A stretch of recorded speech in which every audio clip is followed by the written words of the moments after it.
He cold. She belongs to the streets.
Good evening, Cart Before the Horse Nation. Live show starting soon. Make sure you get your popcorn, get you a glass of wine, roll your doob, whatever you got to do. Show starting shortly.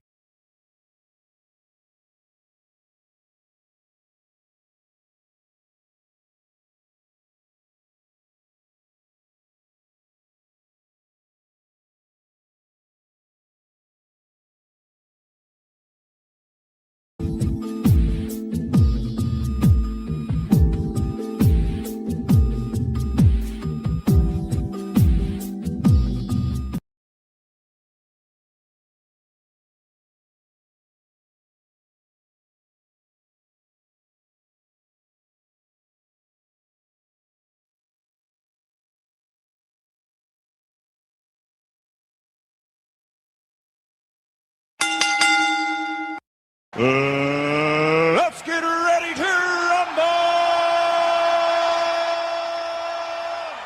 rumble! Welcome. Live Wednesday midweek rumble brought to you by Carpet for the Horse Productions. How you feeling tonight, Mr. Walker? Yes, sir. I am feeling freaking-tastic per usual. Good evening, ladies and gentlemen, El Nug-Nugs and Le Bonquishas. Welcome to Cart Before the Horse Midweek Rumble in affiliation with the Bougie Negro Podcast, and also, as all you Negroes know, in association with Ain't No Fun Once the Rabbits Got the Gun Entertainment. What's going on with you this fine Wednesday? I got beans and bologna. Here we go. Beans and bologna, all type of beef. All right. It's cooking, as you see. It's heated up. Has it gone too far? Hit the like button, people. We back, because y'all ninjas don't know how to act. As promised. My goodness, can we be done with this? Whether or not y'all tired of hearing about this internet beef, come on this fine January 21st, 2026. Gavin X and I are very much still up in this mix. Report to you, Draft Chickens, with this wonky midweek madness. Huh? What's going on? Whose predictions are true? A lot of allegations, a lot of predictions. Let's see. I think we came to a bit of a conclusion here. Baba T. So here we are. We back. It is Wednesday, midweek rumble. All right. We are simulcasted on the Carpet for the Horse and the Truth Over Lies channel. We were up here last Wednesday and we got the cooking. I think we got over 1,200 in the room. It was crazy. Let's see what we can do tonight. Man, they like this madness. Everybody like beef. Shout out to the Godfather. Down with beef. You know, if things go my way, you'll never catch us over here beefing with nobody, not even the Kundras of the world. Kumbaya, I say. That part, like you said, this is the internet. You can only take it so far. Like I said, better off not taking it anywhere at all, but we're going to find out. Maybe this is a cautionary tale for all of us. Ain't no maybe, that's a for sure right on. That's what it's going to prove to be. Like you said, just don't take it to certain levels and you ain't got to worry about fallout and repercussions. If you're going to do it. You know, it was a whole lot of almost happenings. You know, what could have happened? What should have happened? Shut up. So, like you said, we've been documenting this for over a week, just like everybody else. And we're going to give our unique take like you ain't going to find nowhere else on YouTube. Yeah! Boom, shakalaka! Shout out to Cart Before the Horse Nation. So here we are. Last we left off, everybody know, the kissing white man's butt, you sucking black people's meat. That's what set it off. And it's just been up since. But like I said, I'm still staying where I started. Corey should not have jumped up and got bad if he wasn't going to start throwing them paws. And I do, but like that was aggression. And I talked about Anton. Anton, I kept saying he don't respect physical violence. Him, not just him. There's a group of men like that. They abide by, the hoity-toity laws of the land. And if you hit them, they simply will sue you. If you cause them damages, they simply will sue you. You can't be both. You can't be street talking about let's go outside. And then also we know you very well may sue somebody, but we're going to see.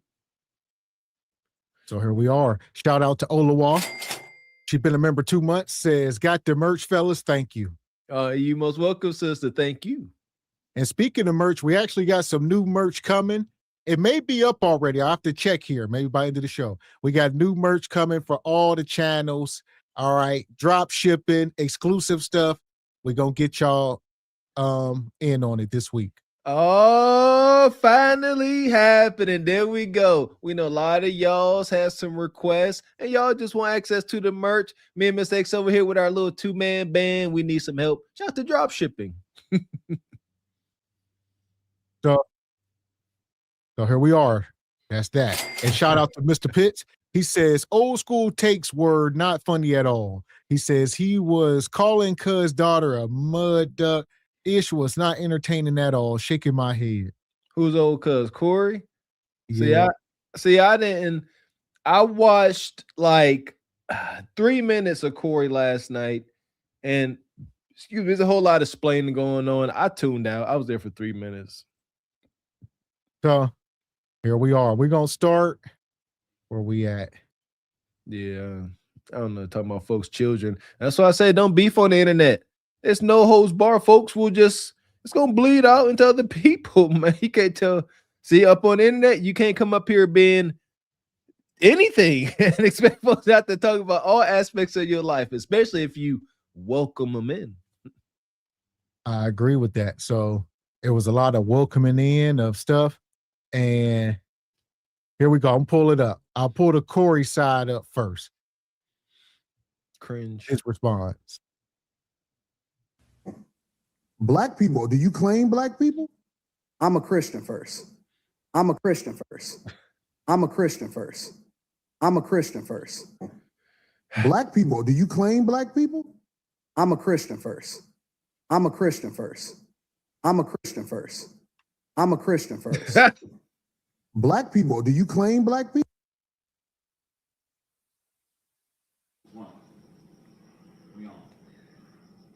What it do?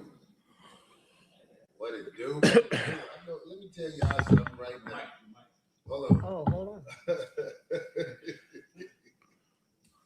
Yo, we on Corey Holcomb 5150 show, and you already know Corey Holcomb, Darlene OG Ortiz, Craig Fax. Hey, God. Man, listen, y'all. We gonna talk a little shit about whatever the fuck for a little while, but we really got a show. We really got lives. We really be doing things. We ain't looking for no internet moment and trying to run with it and perpetrate and cap and all that sucker shit. We only talk about the facts. Now, so we're gonna definitely speed this up so we can get through it. And there's Corey. So y'all see how the intro went. You know, I'm a Christian. But whatever the case, here we are. You know, shout out to Classy. You know, I don't agree with Anton's answer, at all. But I don't agree with Anton's answer, but I respect Anton for who he is, the little shrewd businessman that he is. He going to where the money at.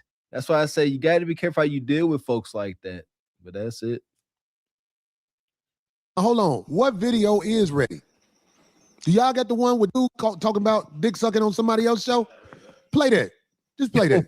What? For women. Oh, well, that means to be gay for women. I don't know what it means to be gay for women. He has a point. He has a point. Okay, crashing out. Put your seatbelt on, I guess. If you can explain that to me, then I can answer your It question. means that you're the gay best friend. That's fine. That's fine. Well, if I'm the gay best friend, that's fine. So we can stop name calling and we can just get back to the subject. you did it I didn't first. call you name. I said you had on a cake. And I said you had on a gay. What the does that mean? And for me to be gay, I have to a man. I've never a man. I don't know that. I don't know you have a man, nigga. I would bet on you before me. I'm retarded?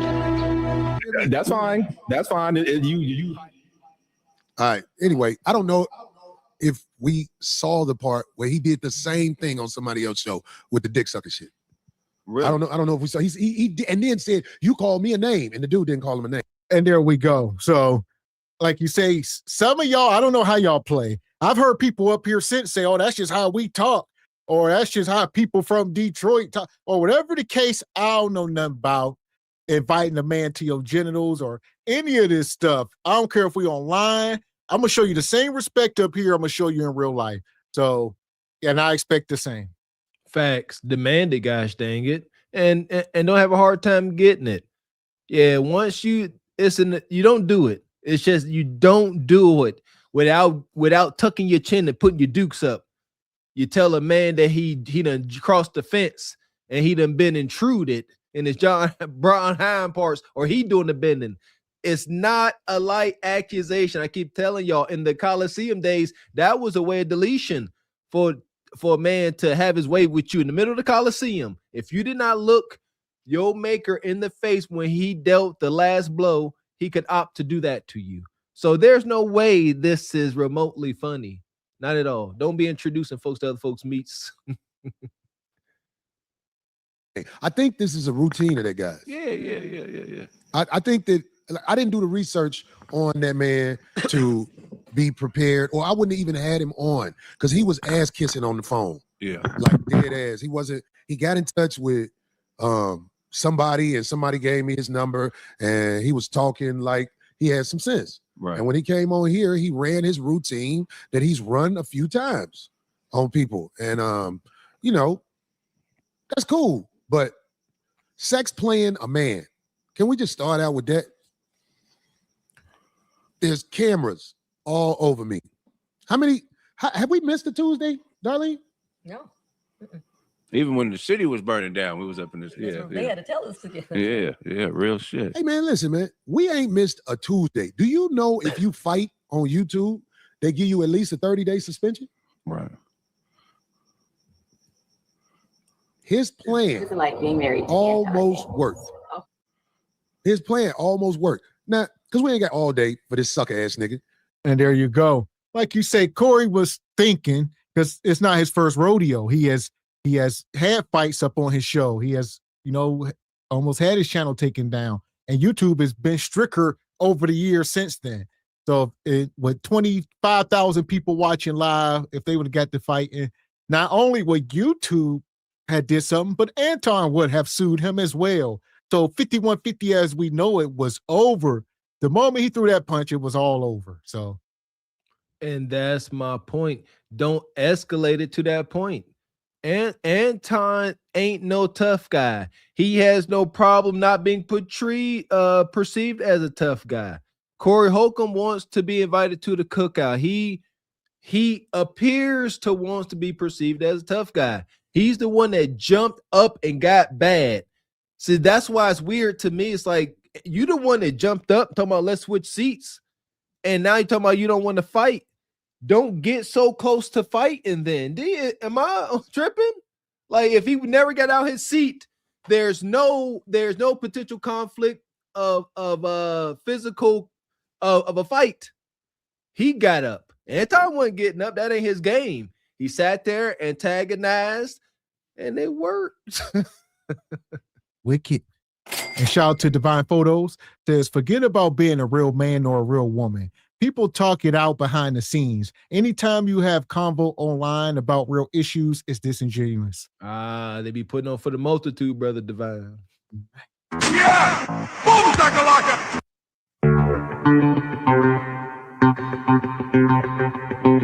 And shout out to brother Derek. Uncle Derek come through the 20 ball. Says, did Corey go too far with involving family? More than likely he did. He said he is trying to provoke Futon.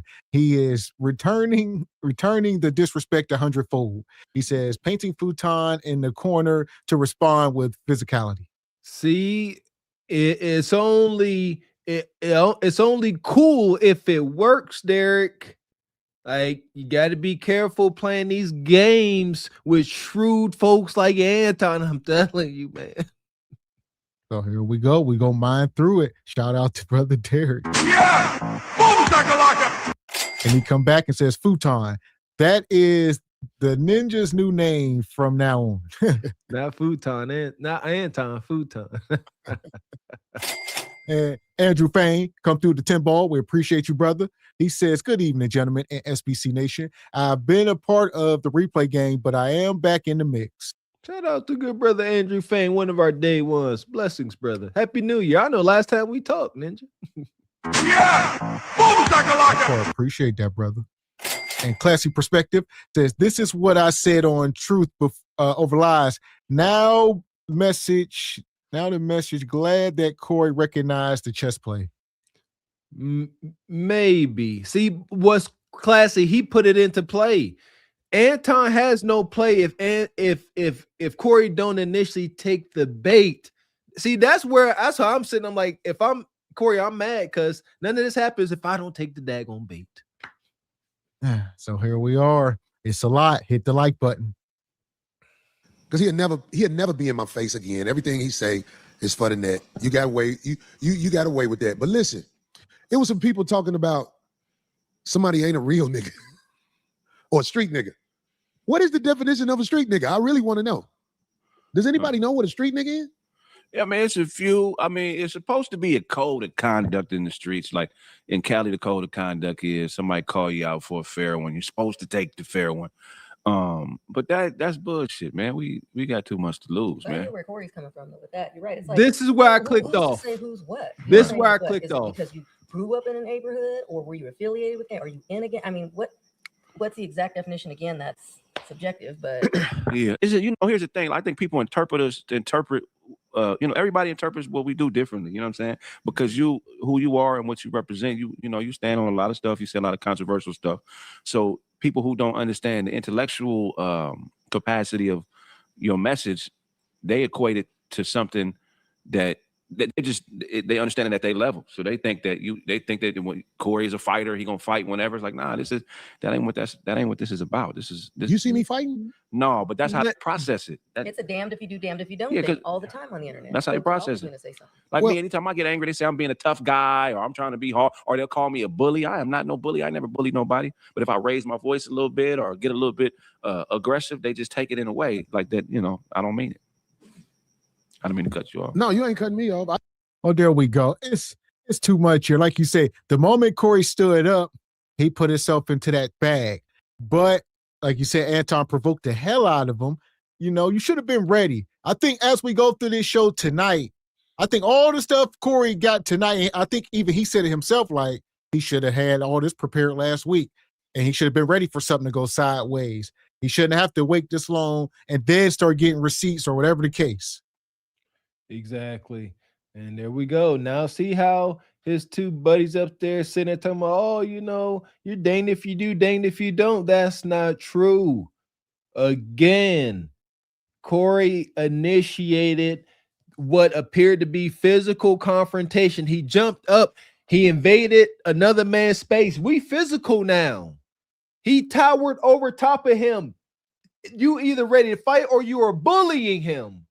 That ain't his other brother. I ain't no bully. I used to be a bully too. You gotta acknowledge it to recover from it. Dang it, that's some bully-ish. You towering over top of that man. What if his lady's sitting there watching? Here's the thing. Here's the only line of division is bullies typically provoking people unprovoked. So they just go around bothering people for the sake people that ain't even bothering them. Most 9 times out of 10, to where Anton provoked the hell out of this. So I wouldn't call it bullying. He was just, selling wolf tickets. Okay. So I'm fine with that. We could take bully out because yes, I do agree with that. Corey did not, come over trying to physically dominate him from the get-go. It was a reaction. So okay, there we go. Take bully out. But nonetheless, wolf tickets for sure. You jumped bad. That's what we discussed ad nauseum. In the street culture, that's why I clicked off Corey. What is street culture? What is a real hood ninja? In the streets, in the hood culture, you jump up bad to get knocked down. That is it. That is all.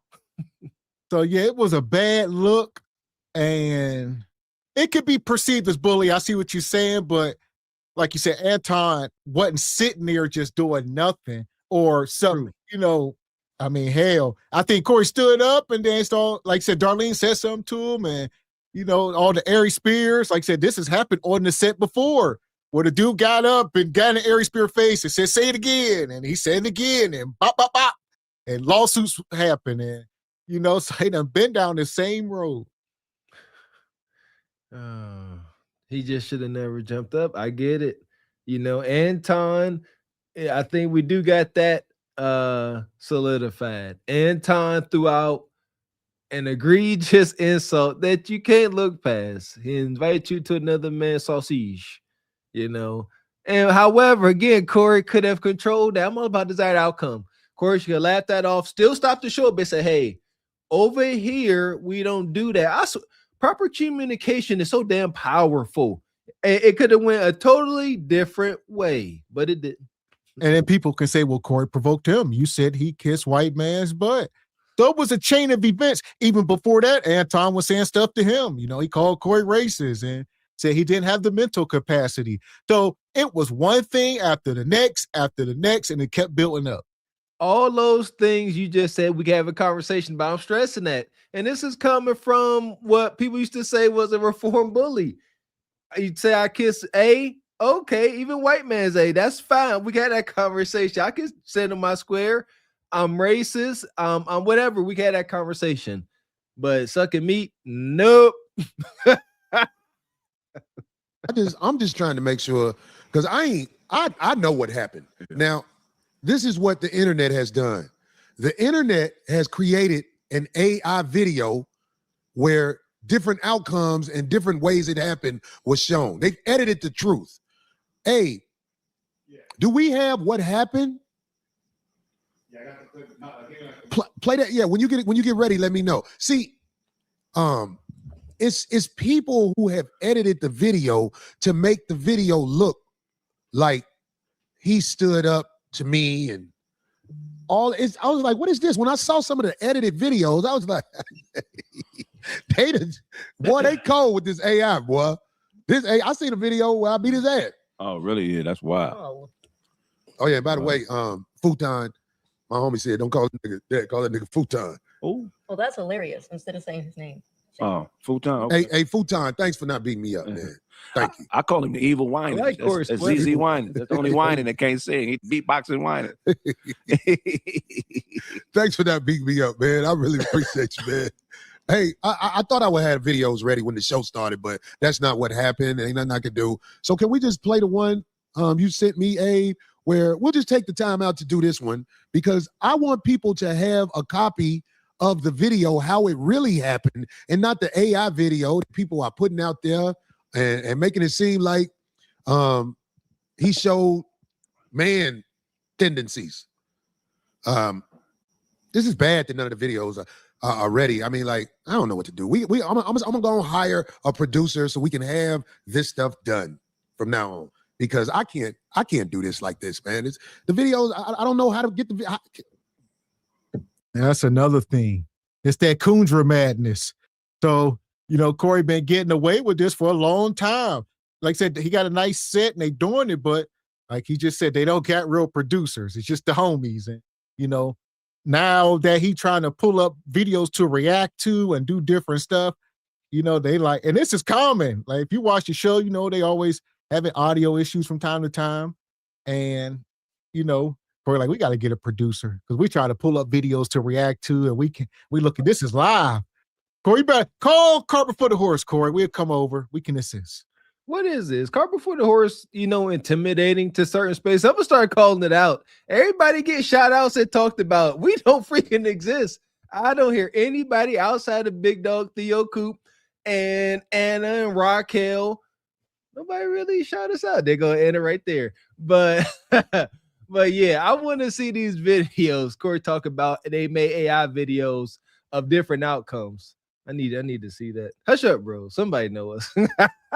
And shout out to Tony Davis. Says Corey barked at Tauntaun and he didn't fold, and now he's sleepless. Mr. Walker called it right. His best play is to start talking about sports, fam. Oh boy, we're gonna see, brother Tony. Okay, fuck the videos. Anyway, so the man came at me with sex play. I'm not talking to everybody because everybody might not even understand what sex play is. That's the word. That's when you talking that backdooria to a man. The man came at me with sex play, and I tried to warn him. I tried to tell him, you can't play with me like that. So I'm realizing the camera's on me. It's a lot on the line. It's a lot on the line. But he's trying to act like he a man. I bet my life and safety he wasn't a man when I asked D to move and basically sat in his lap. Because if you walk up on a man like that, you could get your eye poked out. You can get sucker punched. You can get all kinds of things done. Look, I would never walk up on a man like I walked up on dude. I knew he was bumping his gums. I knew nothing was going to happen how I walked up on him. But except for like when you arguing with a female. Because that's all he did was yap after he backed up. Because when I first sat down, I was right up on him. Then after that, he kept yapping. A little bit after that, because I kept telling him, I don't do that dick sucking shit. He kept yapping. So I'm like, all right, say I suck dick again. He folded. That was my out. That was my out. I was like, this is all smoke and mirrors after this. Because I don't know why people who understand life couldn't see. The man was too scared to take his glasses off. He was froze. He just was yapping, like when you arguing with your girlfriend. The man, look, we're not talking no hypotheticals. I ain't gonna say what I would have did.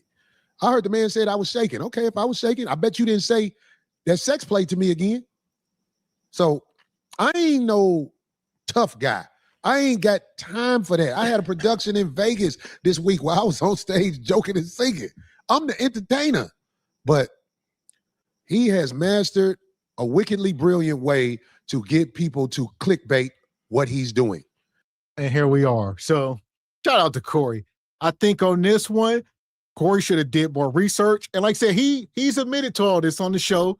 You know, he admitted to not being prepared. If he would have known a lot of this stuff, he would never even had him up. But hindsight is 2020.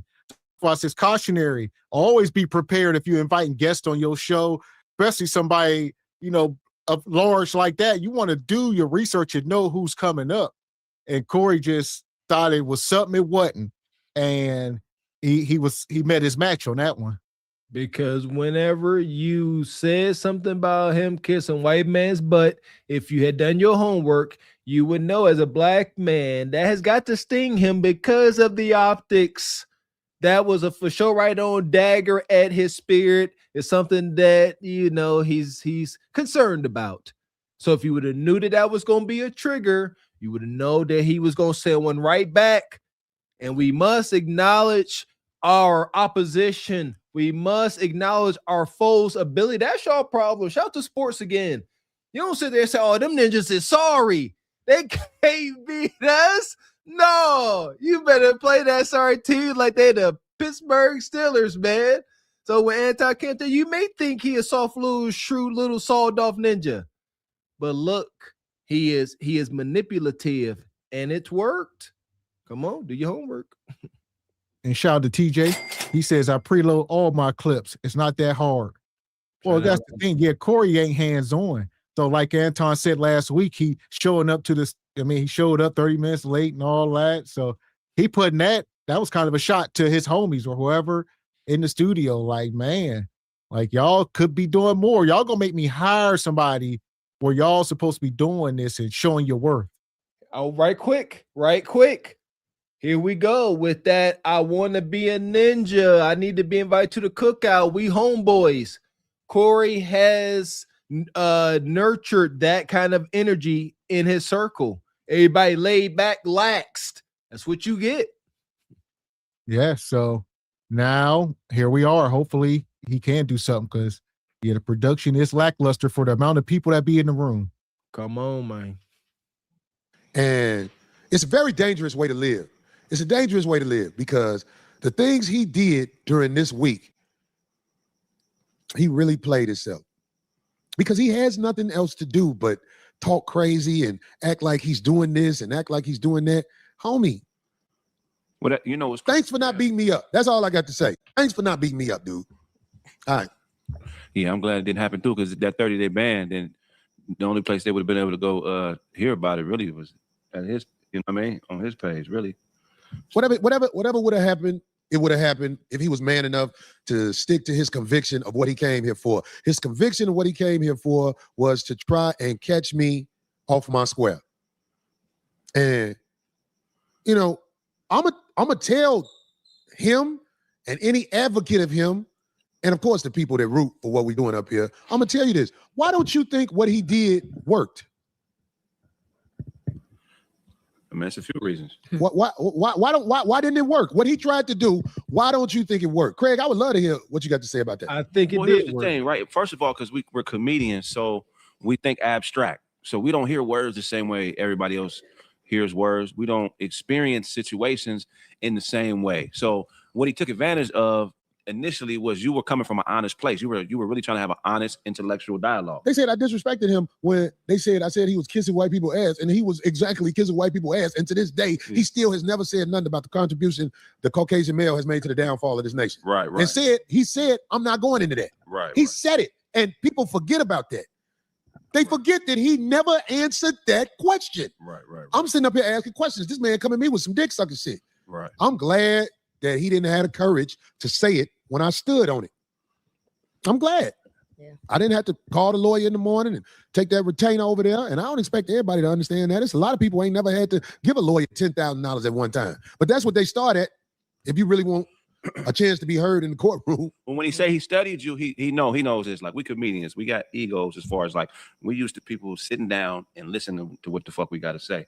So his strategy was to invalidate you. So no matter what you would have said, he was going to disregard it because he knew that would get you in a space. Like, nigga, what? So you what to get me in a space if you start sex playing me? Right. Because I wasn't there until I didn't stop. Like, fuck what we talking about. Hey, nigga, I don't do that dick sucking shit. I don't play like that. I don't know people who play like that. I'm talking about, it ain't nowhere where I'm from. I've never seen whole shit like that before. I never saw nobody do nothing like that before. But in the debate world, it's called baiting, opposition. The whole purpose of it is to invalidate your credibility. So in the debate world, or whatever you want to call it, I guarantee you this, the debate will stop if you tell a man brought up in ghetto America who don't move like that anything about dick sucking. The debate's out the window. That is pretty much true. So, yeah, I've probably seen it a few times in my life, but it was a scuffle followed after it. So it ain't never too much just a term of endearment. Like I said, I don't know where you from, where you just say that to another man, but at the same time, Corey said some stuff as well. Some people say we've been arguing that point that is what Corey said and Anton said is an equivalent or close enough, No, it's not. And take my opinion for what it's worth. Y'all know my background, you know who I am. I say no, it's definitely not the same. You a butt kisser. Why do you say that? You a meat muncher. I ain't about to ask you why you say that. I'm not. I'm not, because if you say that, you are also insinuating that I'm not a straight male. And that's just fighting words among straight men. I don't know how else to say it. When you see two male rams meet up in the wild and they rear up, and that's what you gonna get. It's just automatic. And there you go. So y'all know we don't condone any violence, but I would say in person is different. Like you said, we on the internet and some of this stuff is taken out of context, but when you face to face with a man, I mean, anything could lead to fisticuffs. So yeah, to tell a man, if we are in a heated argument, anything could go left. So I think they both were out of pocket, but it's not equal. There you go. And again, like, I hate when people talk about stuff they don't know nothing about, and I was a crash out. I was known to fight, slap men. I was terrible. I'm not proud of it. I hate even saying this, cringe. But I know what I'm talking about. Yeah, we could have conversation about butt kiss. That's how funny he said it. But yeah, that's that. It's what's up. Right. What's up? You know what it reminds me of? Remember when Dennis Rodman was in the league and he was dressing crazy? And, I forget who it was. I think it was Alonzo Mourning. And he kept slapping his ass. And Alonzo was like, kind of mad. And he was yelling from the sideline, "You a sick man. You a sick man." Because Dennis Rodman knew, okay, this is his limit and this is my limit. My limit on this particular thing is a little further. So let me try to take him in deep waters. He was just trying to take you in deep. But you caught it, though, so it didn't work. Yes. But Dennis Rodman also was in front of cameras. Right. This is what we have to make sure is understood. Some people, when they're in front of cameras, they understand this is basically court gear. Right. This is court gear. Yeah. It's proof of what happened. I can't respect all that in front of the camera stuff. No. I respect the work you put in elsewhere. Yeah. But he don't want your respect. He ain't gotta have my respect. Yeah. But I'm just saying, if you want, look, I am not ashamed of my masculinity. All my young guys out there who watching this, they're gonna try to make you think something's wrong with you if you have a line that a batty boy cannot cross. If you have a line where you like, don't play with my sexuality like that, they're gonna make it seem like you're hateful or you're something. You're not hateful. You are a man. You built like that. You're supposed to fold it up as much as you can in this crazy world. But if somebody is testing your manhood like that, man, I'm telling you, man, I don't care how well composed you are. We still animals. All day. Don't play with mine, whoever you are. So some people want to say, well, that's all somebody got to do to set you off. I guess. I ain't from that world. Where I'm from, people don't go there with you. Right.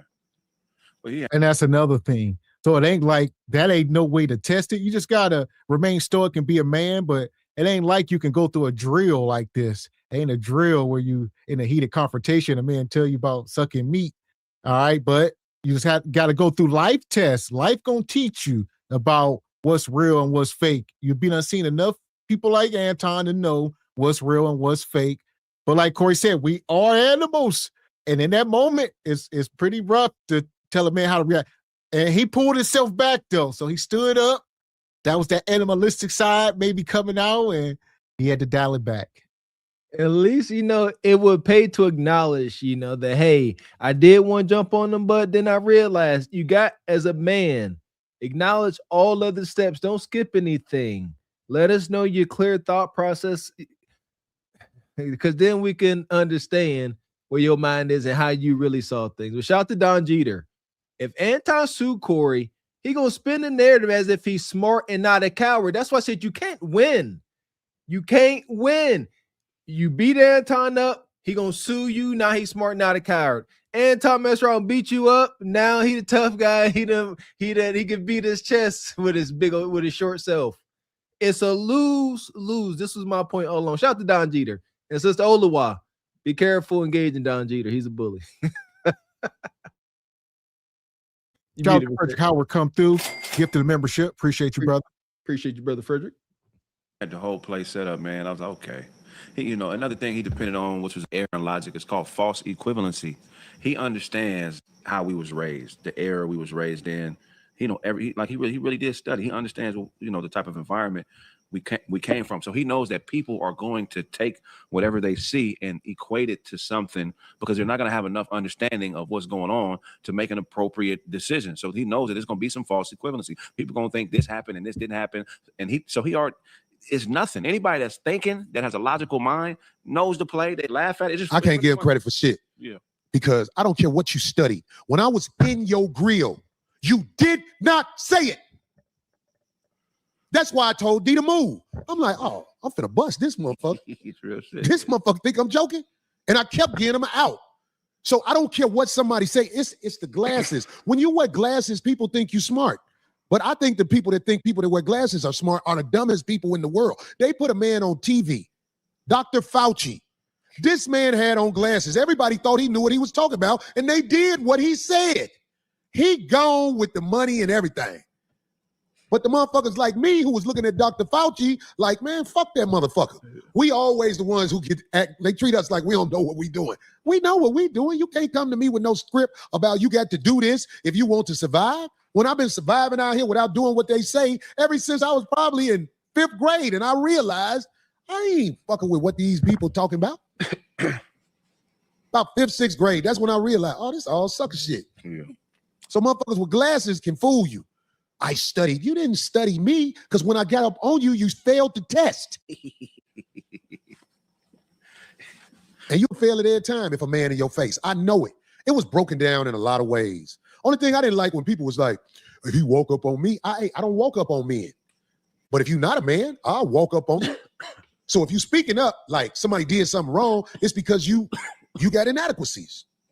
Because I ain't walk up on you. I walked up on that peon.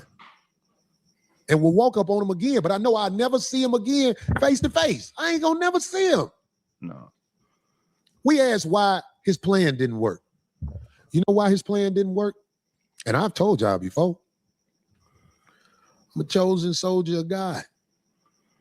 His plan didn't work. He thought he was gonna get me. It didn't work. He didn't have the courage to make his plan work.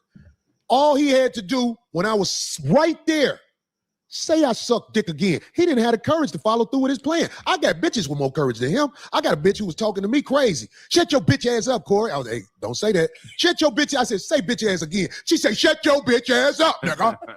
After we wiped her lip off from what was dripping out of it, we was fucking again. And I told her, I can't really be around you no more because I can't control you. You crazy.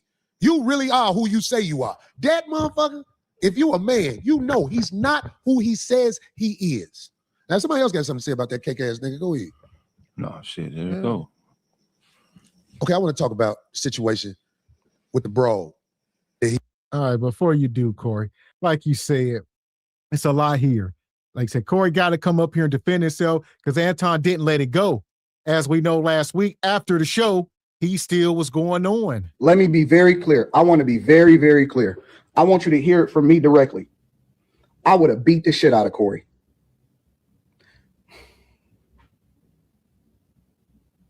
The life is frauds. He didn't beat up. Corey would have got the shit beat out of me. I was thinking to myself, we was walking out the door. Me, Mika, security, we walking out the door like, this nigga's so corny. We was laughing at the nigga. If that's the case, if you feel some type of way about it, why you ain't say it before we got on camera, nigga? You waited till you was about to fall and you fell on that knife, nigga. You fell on the knife and you got exposed. Nigga is gay. Lame, gay. He ain't a real one in Chicago. If y'all still fuck with this nigga, I'm surprised. So here we are. Huh? Yeah! Boom, shakalaka! So as tonight go on, we'll bring this video back up, but you know, people like, is Corey going too far? I don't know. Anton said to Corey, you know, he said, when you go low, I go to hell. Well, since we in hell, I don't think there's no rules in hell. So here we are. You opened this door. Absolutely not. You did your own deal talking about you would have beat him down and he Rainbow Coalition. Absolutely not. All bets are off. Especially with the Rainbow Coalition, no. Like, it's egregious. I'm so tired of that.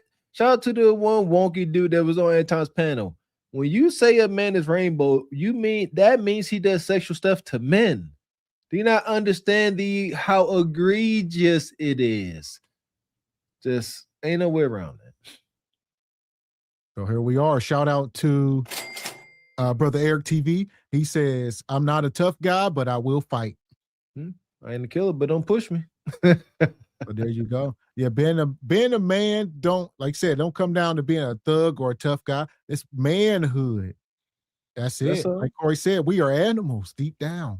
This is what keeps the world going around. It's the same energy that makes a firefighter run into a burning building when everyone else is running out. Same thing that makes a male police officer run into action when everybody's running for safety. Y'all like it when it serves you. He was with because she wanted to make herself known. Somebody else who's chasing attention.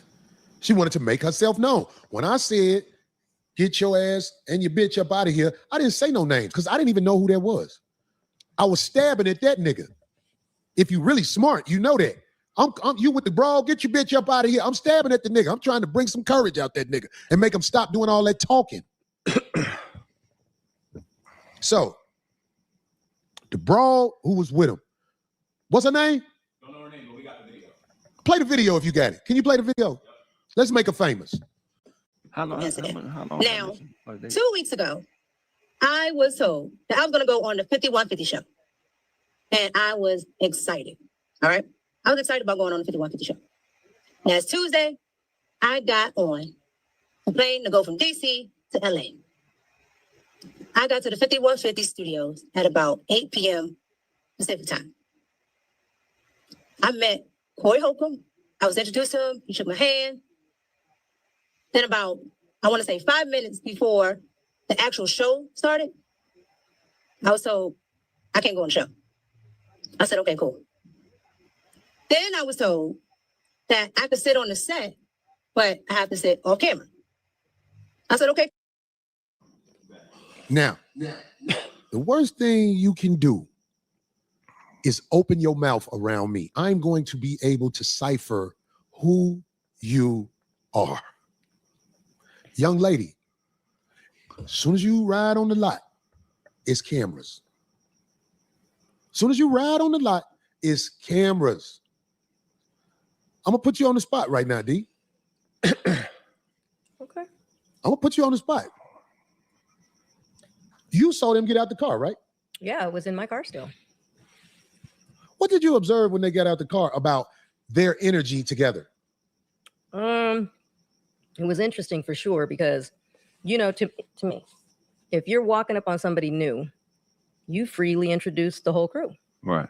And I walked right up to him and he said, oh, Miss Darlene or Miss D, whatever he said, gave me a handshake, what have you. Said, I'm not a handshaker, I'm a hugger. So we hugged. I introduced myself to the security guard. She was already walking towards the door. And it's not like he stopped her to say, and I thought, to me, I don't know. That's just very strange where it's like, the fact that she got out the car and just ran right inside and went with him. Well, she wasn't near him, yeah, but she was walking more towards the door without. So I don't know. I just find that very odd because, okay. And then when I came in, I wanted to go up to her and introduce, and I had already heard the stuff going on because Phil had made it clear. He said, hey, because he said, I don't know how that happened. Phil knows, but that where he mentioned something about the seat or a seat or something about her being on the show. Hey, Phil, I ain't expect you to say this. What happened with, because you told me.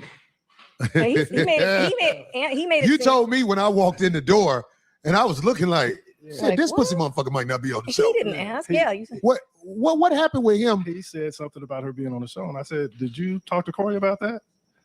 And he was like, no. So I told him that's probably not going to happen. Yeah, man. He did. He said, can they hear Phil? Corey rarely puts anybody on the show, period. Mm-hmm. So. Okay. So that's what I'm saying. I want to make sure everybody know what happened. So there you go. All right. So they trying to draw it. Everybody trying to say she's the side chick. A lot of us don't know. Here's the thing. Rest in peace to the Godfather. If Anton is a high value man, can he exercise options?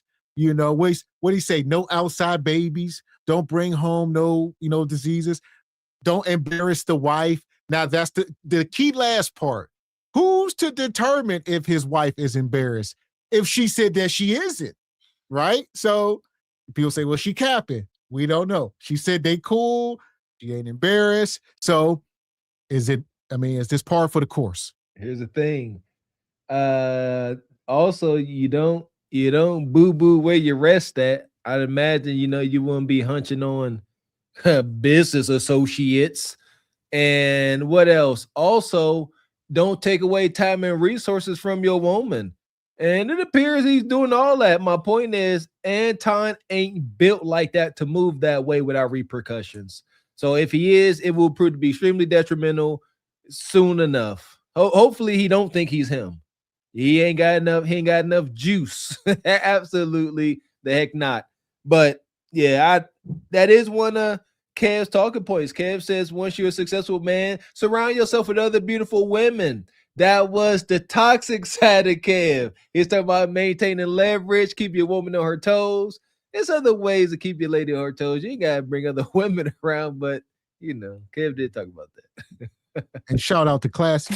He says, you say you're not a tough guy, yet you're making tough guy videos. Not cool, Anton. You can't win with Anton. He will just keep shifting. Oh, I'm not a tough guy. Oh, I am a tough guy. Whatever. He don't have enough shame. It's not worth it. And Divine Photos says, personally, I think Corey would have let it go if Anton didn't go on his victory lap podcast to podcast. Plus, Mika was better off being silent about it. I agree, but this is Anton probably told her to make a video. Anton is up here for content and clicks. Shamelessly. Absolutely shamelessly. Money. And shout out to Rachel Media with the 10 ball says, listen, there's a difference when fighting family members and fighting someone from the streets. Corey is from Chicago streets. The streets owe you no understanding or mercy. No mercy. Oh, here we are. Broad said he had told her she was going to be on the show 2 weeks ago. Oh, wow. So if she got any common sense, she should know this a cake ass nigga.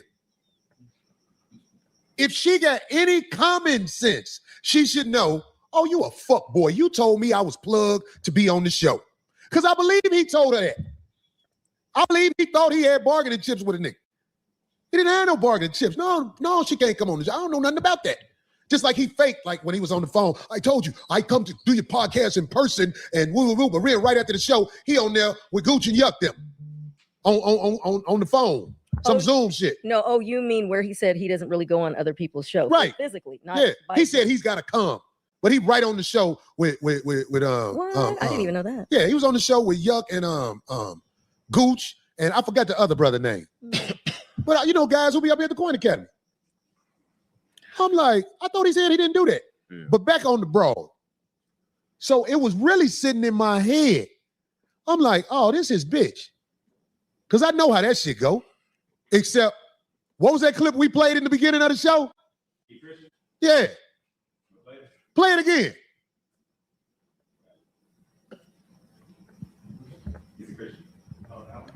Was it 20,000 or 25,000 people alive?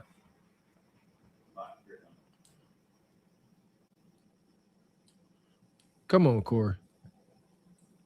Yeah, we can't do this like this too much longer, man. This can't be done. It's got to be done. It's just No. Typically, this ain't how Corey's show goes. Y'all know it's pretty improv. They just up there talking over issues. But now he's trying to get into the reaction side of the game, which he would, add more value to his content. Y'all got $1 million screens and all this stuff, and y'all don't know how to use it. I mean, come on, brothers. Y'all got to step it up. There we go. See, God dang it. But shout out to Bill Nash. You're flying it. This is one of my nightmares. I don't have many nightmares, but I cringe and sweat and get anxiety at the idea of not being prepared. I again, shout out to sports. When you stay ready, you ain't never got to get ready. Absolutely the freak not. Shout out to Corey. You got 20,000 people watching at times. This need to be life. You got to tune this up or not. But it appears ignorant, brother. That's my gripe with Corey. Too much ignorance around him. It should be great. Shout out to the brother I Show Speed. Some stranger had to call I Show Speed in the middle of his marathon and say, how in the world is your phone dying in the middle of your live? How don't you have people around you that got 50-11 battery packs soon as your battery is on half juice? How, Corey? Throwing the point. Anyway. Yeah, anyway. What I'm trying to say is this, man. The man claimed Christianity over everything. And Darlene, did you hear me when I said, I think it was before the show started, I said to him, well, the fact that you married is one of the reasons I brought you on here, because you brag on being married. Right, I remember that. And then somebody else in the room asked him something about his wife as well. So it was known. Oh, I guess you could play it. Black people, do you think black people? I'm a Christian first. I'm a Christian first. I'm a Christian first. Boy, you use your paper to fuck bitches you would normally never be around. Roll. You an ugly ass boy. You an ugly ass boy. You brag on having no children out of wedlock. You got a picture of his daughter? I'm a dirtbag. You got a picture of his daughter? That nigga got a picture. This motherfucker brag on not having no children out of wedlock. What happened, D? It crashed. That's the broad. Y'all can get the broad off. That's his daughter. This man said he ain't got no children out of wedlock. Nigga. That's Cool Mo daughter. That's who? Not Cool Mo D, Cool Mo daughter. That's the air up there, nigga. Look, nigga, let me tell you something. Don't make no more kids, nigga. That bitch gonna be buying pussy like you after a while. If you don't know, nigga, don't ever brag on no motherfucking what you ain't got. Don't nobody want no kids with you, nigga. Don't nobody want no kids with you. Your prime years, you was a scammer, nigga. You was doing scams. Now that you older and found a way to manipulate, get dude off the screen. Get dude off the screen, man. Who the fuck is that, nigga?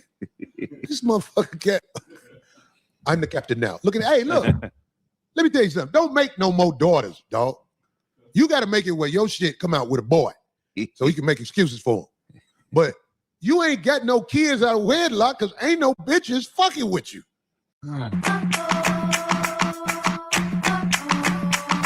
Man, so there it go. A lot of people say Corey went too far. Here we are. Like you say, Anton said we in hell now. So I don't know what the rules are in hell. You know, I don't think there are any. I think I've been there once or twice. I didn't see any rules.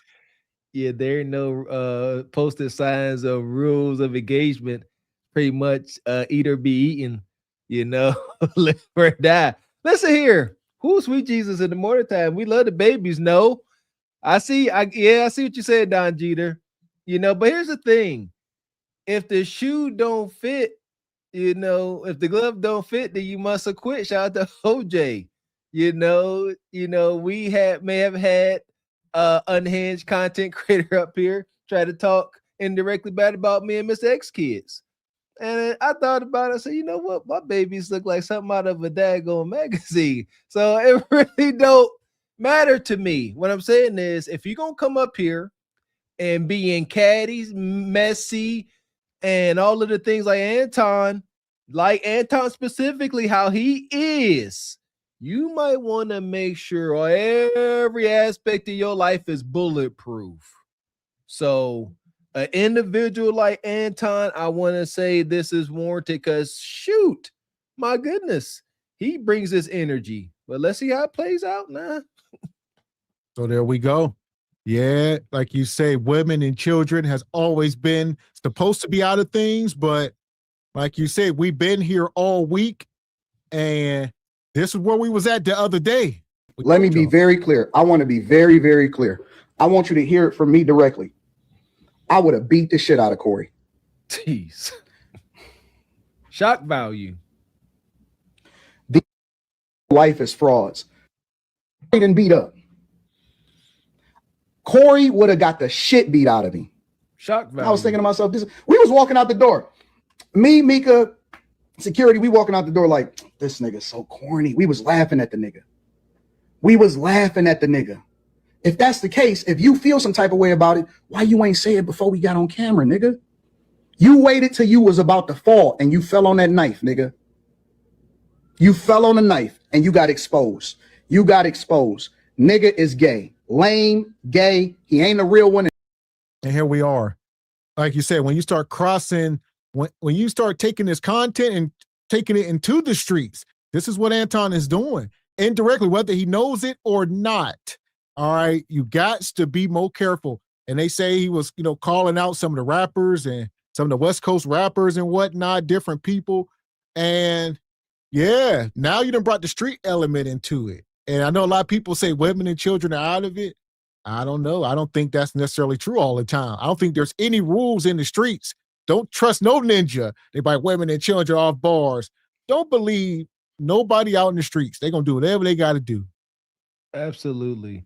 And again, Anton don't respect street culture because street culture has hurt him. This is why he is the villain that he is. Again, I told y'all, I've seen the videos where Anton talked about being stuck up at gunpoint, things like that, how it changed his life. Anton is so afraid out here in these streets. This is his words. When he leaves from downtown Detroit or wherever to go home, wherever his route is, he said he jumps on the highway and floors it in his Porsche so that whoever is following him, looking to harm him, can't keep up. He says he does that every time he heads home. That is extreme fear. You got to respect the people for who they are. They ain't going to change. So I'll leave an unhinged, financially successful brother like this alone. And shout out to Brother Derek, says bullseye. Indeed. And he come back. He says, Corey is going for nuclear disrespect. What surprised me, he says, was Anton trying to have a war of words with a comedian, and a good one at that. Yeah, see, but that's because Antoine has, he's shameless. You can't hurt his pride or ego. You know, it's weird. He'll do apparently, I would say hold that thought. Like if we Okay. don't mind through this show tonight, that's not necessarily the case. And yeah, one thing about Corey, he's an old school comedian. So he's not like these new, people who are censored. Corey come from that old Richard Pryor era. So Anton should have known this. Hey, the gloves are off. I want to see Anton get mad in that hands. That I really want to see. That give me a little joy. Yeah, because one thing about Corey gonna come up here and talk about he's a comedian, a raunchy one the raunchiest. All right, so yeah, this don't surprise me. Is he out of pocket? Yeah, but am I surprised? No. Corey talk about his own kids and his ex-wife, his baby mama. This is common. That's facts. Yeah, I don't want no smoke. I don't want my babies coming to me saying, "Hey, daddy, why the big mean man saying I look like a dude?" I'm sorry, baby. Wow. And Project Leroy says, Anton, lesson 1, don't start nothing, won't be nothing. Don't start no ish, won't be no ish. So here we go.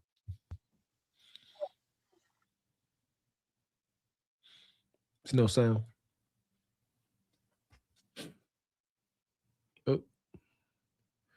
Got no sound. You holding the show, and you ain't mad at that nigga? I seen you on that show when he said something about dick sucking to the other dude. You know what kind of nigga that is. Little sister, let me tell you something. If you're trying to get on, come get it on your back like the women who really moving up in the world. You can get on the show, but there's other things that got to be got on. That's all I'm saying. This is show business.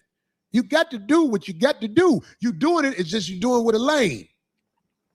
That motherfucker spit you, told you, yeah, I'm gonna put you on the show. That nigga ain't got no power up here. He ain't got nothing to do. The only power he had was to run his mouth. That's all he did. Run his mouth. When a man challenged him, he bagged down. So if you want to be on the show, because I heard you say, I went to Corey Holcomb show out in DC and he was funny and all that shit. Shouty, you can earn it fucking with me.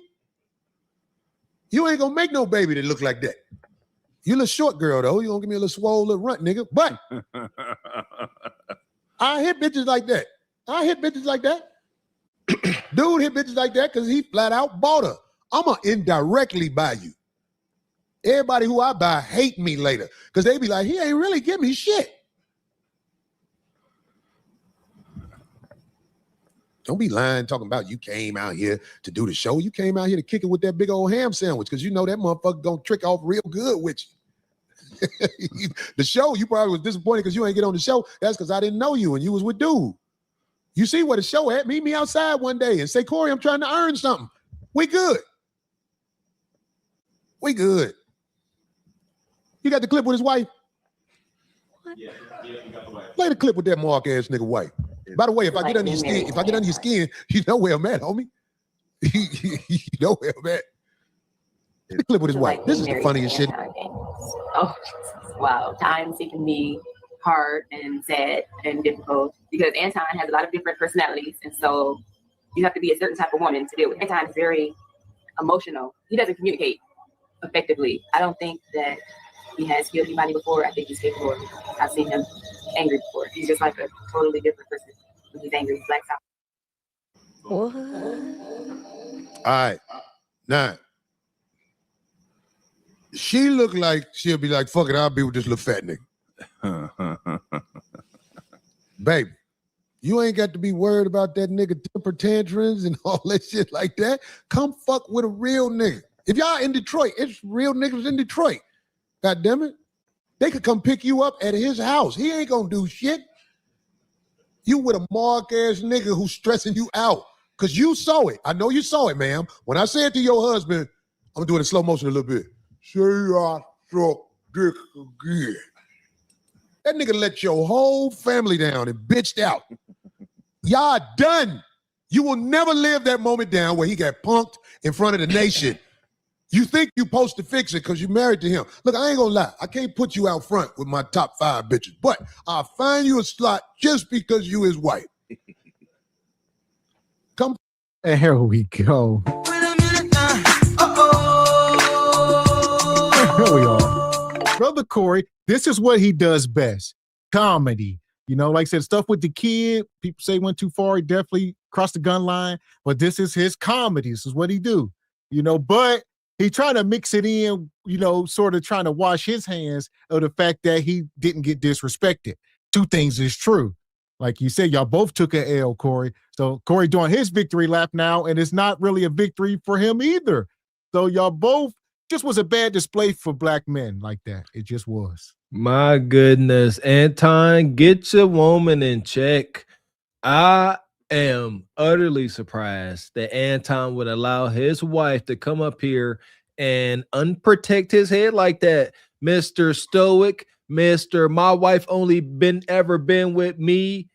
That is ice breaking. Shout out to the movie I Think I Love My Wife. Funny, but not funny. Like, I don't know much about his marriage dynamics, but now his wife has gave us a look. Listen here, fellas. I keep saying, I believe it's our responsibility to show that marriage is a good time, fulfilling, satiating, joyful. Not that. I'd be darned too. And if my wife ever shares that dang on sentiment, emotional, you know, she say he blacks out at times. Absolutely the freak not. And want to know why? Because it goes against your purpose. It goes against your mission. Whenever your wife is feeling whatever, like she got to walk on eggshells or she just all tensed up, she can't be who she needs to be for you or the family wholeheartedly. It goes against the whole mission. That was cringe. Fuck with a real nigga. You know you can't stay with that nigga. His best years are over. What if you'd have had a boy? God damn, you'd have had a little slouchy little boy. You had a daughter. At least somebody will smash you. This motherfucker, them nights when them other bitches ain't answering the phone, they gonna call your daughter. Meanwhile, you can be over here with me, goddamn. I got a bitch with some colder wigs than that you had on. Boy, that wig you got on, that's a starter kit wig. I got some bitches who do hair so good. Boy, I'll make that bitch an 8. I'll make that bitch an 8, nigga. That bitch, what? Let me tell you something. I can make people think she look good. But yeah, your husband a straight mark ass nigga. I sat in his lap. The nigga wouldn't even swing. I say it again. The nigga wouldn't swing. You can't fix that, baby. He can't be hiring people when he get in town, whatever town he go to, having strangers watching his back. That's the best way to get robbed. The man said, I got more money than Corey. Wait, you just marked yourself, nigga. And whoever is his security, you know they don't fuck with him for real. Big shout out to dude who was hired to watch his back when he got to town. I sincerely mean this. You was a professional. You didn't come over here and act like you was trying to break up the fight and escalate nothing. To the dude who was here with him, who had to get stuck taking that cake ass nigga home.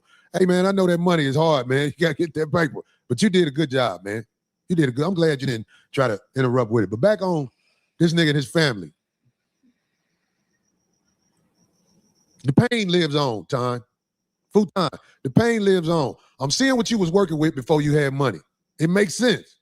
Now I'm seeing who you paying to be around you. The bitch really was dissing you in that tape. She didn't stand on nothing with you on that tape because she knows she embarrassed to be with you. What's the bitch? I mean, Mika, right? Hey, Mika, go on, hook up with Anton's wife and let me show y'all what Christianity is really about. The work of the Lord is here for you. Hey, Futon, don't nobody want you, man. You a fat, goofy motherfucker who act like you about something. You ain't about nothing. You crashed out all week, and everything you said, you motherfucker shot yourself in the foot. And if I said something to shoot myself in the foot since I started doing this show tonight, guess what? You ain't say what you need to say when you was in my face. Remember that. What you needed to say, you folded. But thank you for folding. Now, what else we got to talk about, goddamn? Cake ass nigga. Sitting up here with an ugly bitch at home and a bald bitch out here in the street that won't even stand on shit with him. So goof ass out there. And there we go. So some of this stuff, like you said, with the kids might have went too far, maybe, but like I said, with the spouse, you know, and who knows? Because we just watched his video, you know, where Anton was calling Corey zesty. He'd go upside his head. And I mean, I think the doors are open at this point. Indeed. And we keep saying it, and we're going to keep saying it till y'all get it. Grace is reserved for the humble. Anton is the extreme opposite of humble. He has said many times, F being humble. He's proud of who he is, where he's at, and what he's got. Those kind of people don't get grace and mercy. It's human nature. I don't make the rules. I don't mind enforce them though. Here we are. Absolutely. It's fair play. Anton ain't no saint. Shoot. Yeah, he don't mind. He called you didn't call the other dude Rainbow. And shout out to Brother Derek. Says this might be a bad look for a black man, but Bhutan has been exposed. Indeed, that wife clip was damning in my book. And shout out to Jillian Brown. Says this is a bad look for black men, period. Ain't making us look good.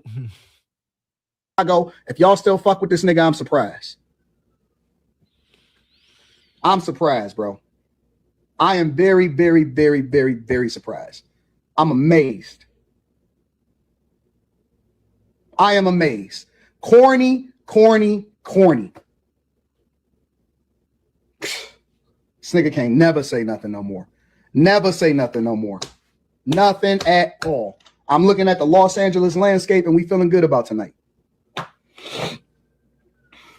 Hey, anybody that's friends with Corey, anybody that hang around that nigga, hey man, don't do nothing. Don't say nothing out of pocket. That nigga's a snitch. That nigga's a hoe. He a hoe. He a snitch in every facet of the word. That nigga's a snitch. He a hoe. And that nigga will backdoor you. He will backdoor you. Yes, that nigga breaks man code. He break man law. That nigga is weak. He is weak. He weak. This nigga the corniest nigga ever. Even the young bulls know that. Hey man, you don't say no shit like that on the internet. Only the hoes do story time. This nigga did story time in real time. Now he gangster. Now he this now nigga he a did player. Story time in real time, bro. This nigga's a hoe. Gay. He might as well switch his platform. He should stop talking about Cheyenne Bryant and start doing the live streams like the gay men. Like all of the gay live streamers, he should just start doing that shit. And here we are. So you calling this man zesty, Corey gonna clap back at this point. You know what I mean? You could have just not said nothing at all, but this is too much. This is that flip-flopping stuff. This is why I say you can't win with him, Don Jeter. Like he just first, I'm a Christian first. I'm a Christian man. I only been with my lady. She only been with me, whatever his claims are. Now you up here talking about he broke man code. He snitching on a player. Stop. See what? I can't take folks like this seriously. Pick a damn side. You are either some Republican, MAGA Christian dude, or you a player. You suave. You got a little bit of street cred. You got a little bit of hood juice to you. You can't have it both daggone ways. Those two things can't be true. But in Anton's world, it can. That part. And you should have introduced a woman, like Corey said. Don't leave people in the dark. So it was awkward, the exchange with the woman. That's where all this is coming from. So he's saying Corey is lame for snitching and telling people that he was with a woman. But it's like, in light of all this Diddy stuff, I wouldn't want a married man coming into my studio with some strange woman and not introduce her to me. I would be like, what's going on? If that's what happened, don't know. Corey make it seem like he didn't know what was going on. And yeah, I would expect your wife to be with you, but if you ain't going to introduce the woman as a business partner or whatever the case was, that's why you got that reaction. There you go. Yeah, Anton, look at them beady eyes, man. Shout out to Anton. Oh, here we are. Man. All I know is that I got so many phone calls from people saying, "Ooh, did Craig really pull up?" I was like, "What? Yeah." I go, "Oof." I was like, "Oh, shut up." Like all these girls call me, "Oh my God, did Craig really pull up?" I was like, "You know what?" Man, you might have got some pussy for that. Oh, you probably was good. Really? You look like you was tough than a motherfucker. Oh, man. Hey, man. I ain't no crash out type nigga, man, but you know what I'm saying? Have I missed the battle? That's what he did. Yeah, man. On that movie, what was that? Gladiator? What happened? Have I missed the battle? Hey, he a clever dude, though. He was. I ain't gonna say it, man. He's a retarded motherfucker, man. Hey, man, look, man. I'm right here, dog. I done put your family on blast, nigga. Your wife don't even fuck with you. Your bitch don't fuck with you. Ain't none of them stand on shit with you, homie. He's not a fighter though. He'll poison her. That's the type of nigga to put cyanide in your oatmeal. Well, he said he was a fighter. He said he'd beat my ass. Oh, yeah. Now I just gave you another reason to beat my ass. I put your ugly ass wife on blast. That nigga gonna put some anthrax in the mail. That's how he gonna try you. That's that bitch off Django. What you want over there? Way. That nigga gonna hire a hitman and then fuck the hitman. Like, hold on, I'm not a get hitman. I'm a hitman. He gonna hire a get hitman. He want to get hit. Yeah, that's the next shirt. Darlene, get out the way. Yeah, Darlene, get out the way. But politics is a whole different thing, man. What is politics, though? I don't know. Man, you know, politics, that's what they do. They bait each other. If you watch like some of the presidential shit, the motherfuckers be saying foul. I'm talking Well, I'm like Will Ferrell in that movie. I'm gonna fuck his wife. Yeah, that's it. Well, they'll say all that stuff in boxing, but they still don't take care of the root of the problem. Right. Well, wait, did somebody say it in a real debate they'll fuck his wife? No, but niggas have said some foul shit. Like what? I can't think of nothing. I got to do research. But no, I'm saying Trump was saying shit that's never been said in it. Don't go head up with Jasmine Crockett. Oh, really? What did she say? Good. When she checked homegirl, that's actually a saying. Now, the thing about when she called a girl out on the panel, when she was like, bad built, blonde hair, whatever body built bitch or whatever. It's like a long saying. Have you seen that one? You've seen that one. Oh, when she got into the debate, yeah. that bad built Caucasian woman. Exactly. But that was one of the first ones that went viral. But she's done it many other times after that. It's quite entertaining. She's hilarious. But she knows what she's talking about, though. So she. Hey, but shit, we got to do that more often, niggas. 22,000 people in this motherfucker right now. Oh. Hey, man. And there you go. Huh. That's what happened when you deal with mess. But I ain't tripping on the shit. I just wanted to make sure motherfuckers understand. Yeah. I ain't had nothing but opportunity since that happened. And yeah, like you said, 25,000. I think he got up to, big show. He normally do about 10 to 12. So 25 people was there for the mess and the drama. As per usual. Can't turn away from a train wreck. People like drama. That's why I say folks always want to complain about the algorithm, how it's toxic.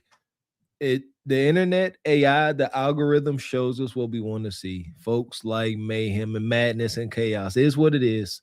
However, when does it become your brand? That's what I keep saying. Like, when can people tell the difference between who you are and your internet persona? Should they be one and the same? You come here and all you seem to do is chase clout, chase bags, chase clicks. Is that who you are? Because then there's no real morality or grounding there. And yeah, Corey went on to say last night that all type of people was reaching out to him about it. He said Coach Prime hit him up. Hell, he said all type. Everybody was watched the show. He said everybody was watching. Like, man, I'm glad you didn't do it. Different names. He was dropping some big names. Folks was like, man, Corey's like, yeah. Oh, see, listen here. And that's how Anton won, because he's able to expose himself to all these people that, especially, legacy media and like real live folks in the industry. There you go. At what cost? You see, if it's that's what I mean, shrewd businessman. He don't care how you see him, long as you see him, long as the ratings are up. Shout out to you got the like button and the dislike button. Anton, he's like, I don't care if y'all all click 100% dislike, long as y'all clicking. I don't agree with that mentality. It's wicked. And shout out to Pubs and Centers. Says a battle of wits with a comedian is such a waste of time. I agree. Yes. And shout out to brother Derek. Says Gavin Mr. Walker, call that ninja by his name, Futon. Futon. And shout out to Black Unity. If none of SPC is going to defend Anton, then I will. No, I'm lying. Ain't no defending his goofiness. Listen, I got love for all my brothers, but we as men, we got to call out each other when it's time, and we doing it. There we go. Right. And we have had. And I know what happened when you clash with a man. Right. You think if me and Nail had a problem, I'm going to run up on Nail? Right. Nail is a man. Nail ain't finna take it like old boy did. Right. Now, Abe, You know what? I can't. Yeah, but then at the same time, though, Nail is familiar with you, so he also would choose his words. But Nail is familiar with me. But look, check this out. You saw how we showed a video of a dude doing this before? He did it to somebody else. Have you ever seen Nail conduct himself like that? No. Come on, man. No. People show you who they are. Have you ever seen me tell somebody, you a dick sucker? No. Have you ever seen, look, this man denounced my people in my face. Right. And my people was taking up for him. You think I didn't notice that? Right. He denounced black people in my face. And I still was able to keep it cool. Right. But sex play, that'll get me up out my seat. Right. Sex play, not sex play. So all of the black people who taking up for him, I wish you better with yourself. Because he really ain't even supposed to be able to walk the streets where we at. If you really want to know the truth.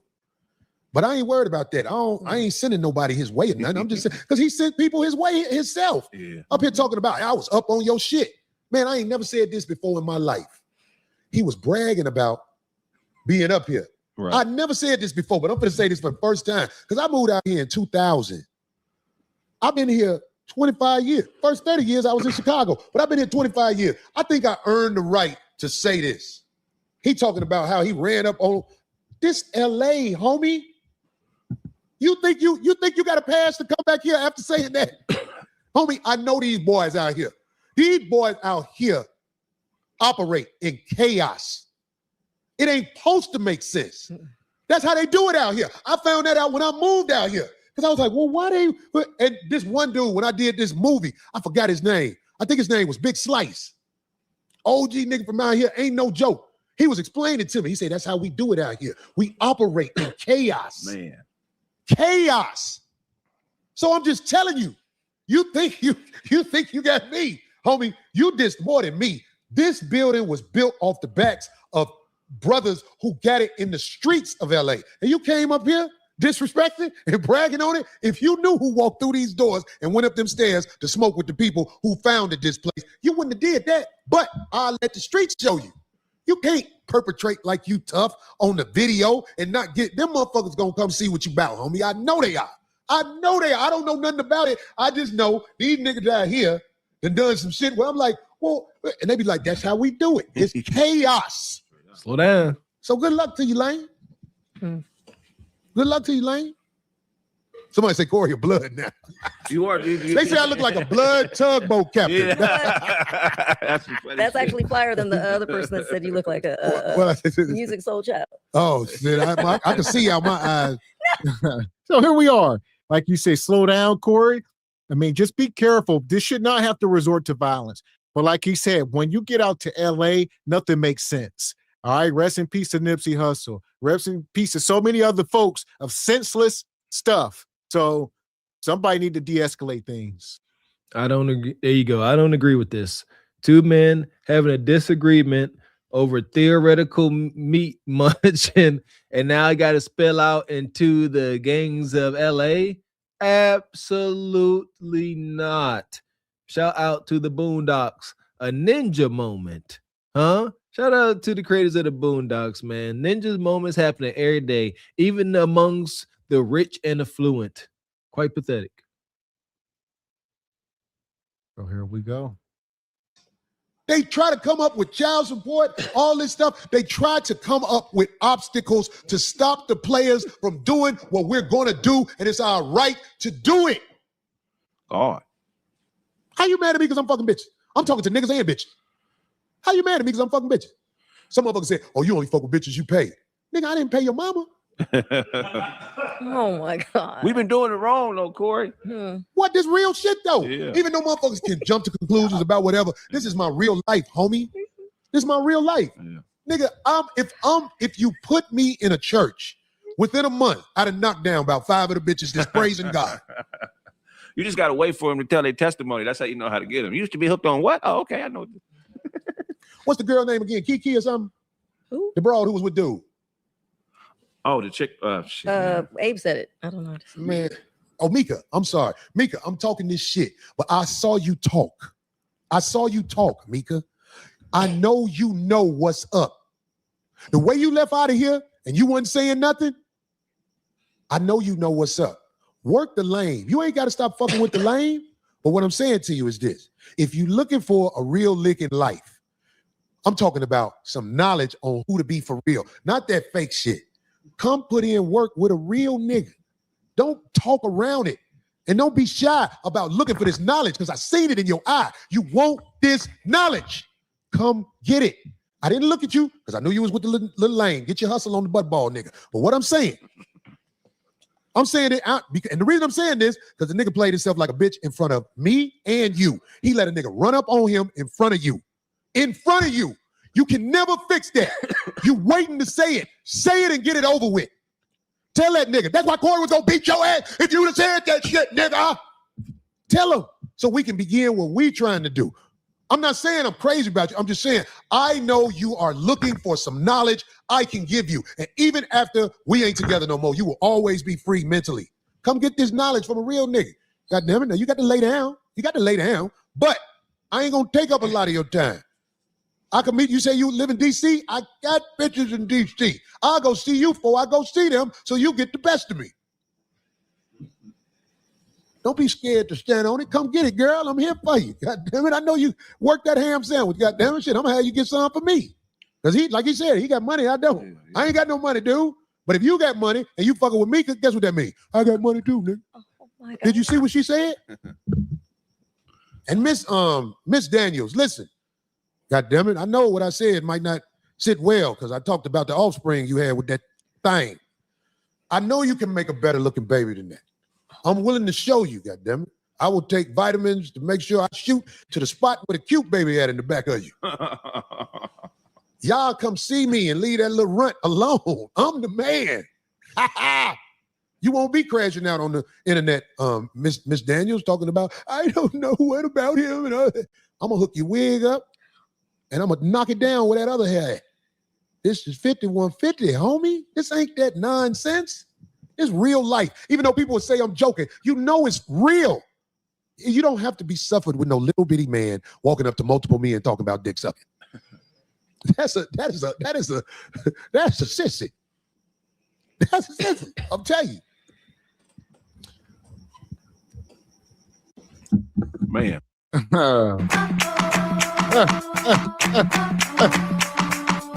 There we go. The gloves are off.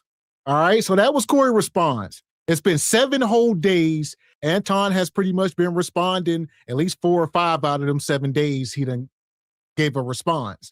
And Corey sat back and here's his response. I don't know. Yeah, I think I'm ready to fight. Yeah, Corey told him he gonna hit the back of his wife's oven. That's what? What am I supposed to say to that? Huh? Put your hands up, ninja. Show me something. Show me how you can bob and weave. Show me your jabs and your hooks and your lefts and your uppercuts. Huh? Come on, you got to show me now. Before you get there, you go. I'm a gentleman. Before you get to my lady, you got to go through me. There we go. Fair. Let's go. Right.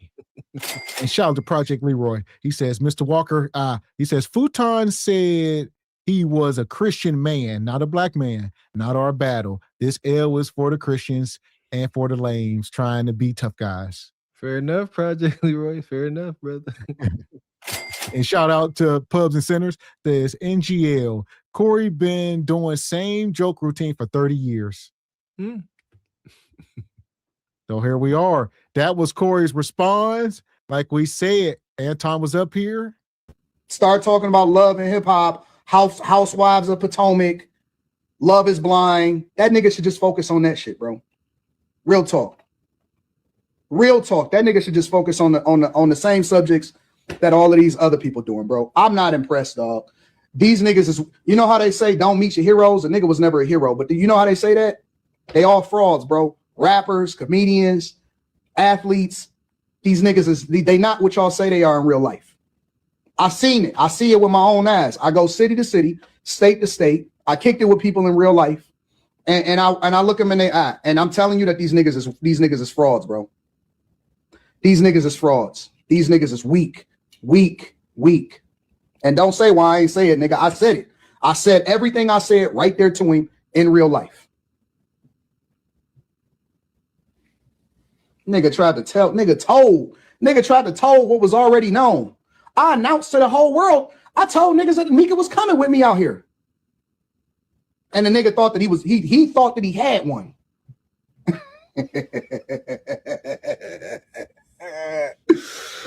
Well, listen. It was fun. It was a moment.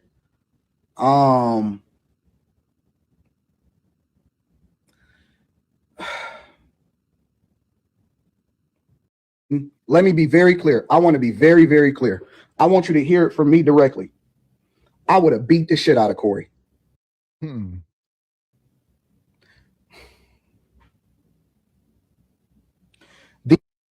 life is frauds. So there you go. That was it. Now we're going to transition. So we seen Corey come up here. Corey done cooked and Anton done watched. The same video we just watched, Anton had to watch, and apparently, I guess his family watched. So has it gone too far? Anton start trying to lay down the law. He said, why you say that about me? Why you say I'm sensitive and I be blacking out? You gotta respect me. So here we are. All right. Shout out to Anton. This is his video response. And BY says, y'all remember when Clubber Lane spit game at Rocky's wife in front of him? A woman. Yeah, a woman. Yeah. Shout out to Mr. T. Yeah! Boom, shakalaka! So here we go. Fair use. Hit the like button. Eric Harris says, AD, I did come here for the drama. However, you decide to handle your business, I support it. Children are off limits. Okay, well, I guess we can go ahead and get to it. I knew you wanted to know. Here we go. So there are some people that are watching this right now that I remember used to being here all the time, and there was heavy supporters. And now I see that some of them are a little bit different. Like, for example, Vatos Bulldog says, stop the cap like you didn't wake up ready to respond. I'm gonna speak to that. Vatos Bulldogs used to be a very, very heavy supporter of the show. But what I've realized is people will switch and change depending on how messy that they want you to be. So I'm gonna address this like this, because the thing that I tell people all the time is you never, ever, ever, ever, yeah, facts, fair weather friends. We know what it is. We know what it is. We've even revived some people's platforms with hate. But in a month, those same platforms are going to have to figure out what else to talk about once this whole thing dies down. All right, but let me get to exactly what it is that y'all want to talk about. So, of course, I'm familiar. And of course, people were sending it to me yesterday and all of that, right? They were sending me everything that was being said about my daughter and my wife and all of that stuff, right? And so the thing that I try to tell people on a regular basis is this: never, ever, ever, under any circumstances, let your emotions make you make illogical decisions. We are a thinking people now. We are evolving. We are no longer subjecting ourselves to the same rules as the streets, as the culture, as the thing that we criticize the most. So I'm gonna just say this. I'm not gonna make it a long thing. I'm gonna be very, very clear, and we're gonna move on. I'm not gonna address it again. All right. So here's the thing. Since the beginning of time, I've always, my number one thing in life, above all, when I made the decision that I wanted to have a kid, and I said that I was only gonna have one kid because I wanted to make sure that I poured every single resource that I could into the kid, right? Yeah. And that is the purest thing that we can do, is that we can take care of our children. Our children are the ones that are our future. Now, I'll give you a little bit of insight for those of you that may not be familiar with my daughter. USA team, at different points throughout the year, she's usually ranked about number 2 or number 3 in the country. Junior Olympian, probably has close to over 325 medals, of which 200 and maybe 80 of them are gold. Has traveled across the world representing our country, and is probably the sweetest soul that I personally know. Now, of course, we can be a little bit biased because all of our kids are the sweetest things to us. Those of us that are in our kids' lives and that are participating in our children's lives. So here we are. All right, this is Anton this morning responding, and he's getting into the whole thing. Like you say, should kids be off limit? Yes, but should all the stuff y'all was saying was off limit? So there were so many things off limits before we got to this point. You know what I mean? And we talk about this up here a lot of times. You got to think about the babies and your kids before you react and how you move in the world. I told y'all that about myself personally. I put a governor on a lot of my reactions. I have to tone it down for the sake of my babies. All right, can't be crashing out. So, amen. For sure, right on. That is one of those wild phenomena that happen when you I don't know, men like us have our first kid. My goodness. Yeah, accountability and responsibility slap you right in the chest region. But now here we are. Mr. I will beat you up. Mr. I'm in these streets. Now you up here talking about folks going too far. Absolutely not. No. To heck with this messy beefing YouTube space. It gets on my nerves because y'all get in y'all feelings. Now y'all want to draw back. We ain't doing that. If I would have did it first, it would have been cool. But since you did it first, I don't like it. I only will respect this. Take it to the ring. Shout out to the brother DJ Hemp. A couple of them brothers over there met in the ring and duked it out. Stop all the talking. Anton, show your family, you know what I'm saying, that you can protect them. Go ahead and beat Corey up like you said. But a very, very accomplished minor child, meaning that she's still a child. And one of the things that I tell my daughter every single day is that I want you to stay in a child's place. I never want you to grow up too fast. I never want you to be out here doing things that you're not supposed to do, because you have an expectation on your life. And so the thing that I've always done is try to protect my daughter against the world from the world. And what this has shown me is that eventually all of our children, and she is still a child because she is an underage child, all of our children eventually will have to see how ugly the world is. All of them. Regardless of how we feel, regardless of what happens, all of our children will have to see, we'll have to see what the world is. What we as parents are supposed to do is protect them as long as possible, until they have to see what the world does, right? So this is what I'm gonna say. My focus right now, and then I'm gonna go ahead and get into the show. My focus right now is trying to figure out the psychological damage, impact, and trauma that has been done to my daughter. I pulling her out of school, early therapy, making sure that she is protected, trying to see what the fallout will be as far as her having to be removed from some of her competitions because of a lot of different things, including online bullying and psychological damage. There's a lot of fallout from what happens to my daughter's life because she is so accomplished. She has some of the greatest schools in the United States of America that has been seeking her out, scholarships, looking for her to join the team. She is on track to be a United States Olympian. She was supposed to be possibly in the next Olympics. And I don't know how damaging this is to her psyche. I don't know. Who knows? This can be a lifetime of damage. We don't know what butterfly effect things that we do to our children. And the one thing that most fathers, Black fathers, try to do is they try to make sure that their children are protected. That's what we do. As fathers, we don't really care what happens to us, right? Because that's just life.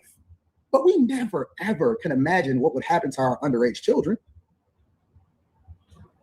No matter what happens to us, we don't want anything. For those of us that are in our daughters' lives, we don't want anything to happen to our children.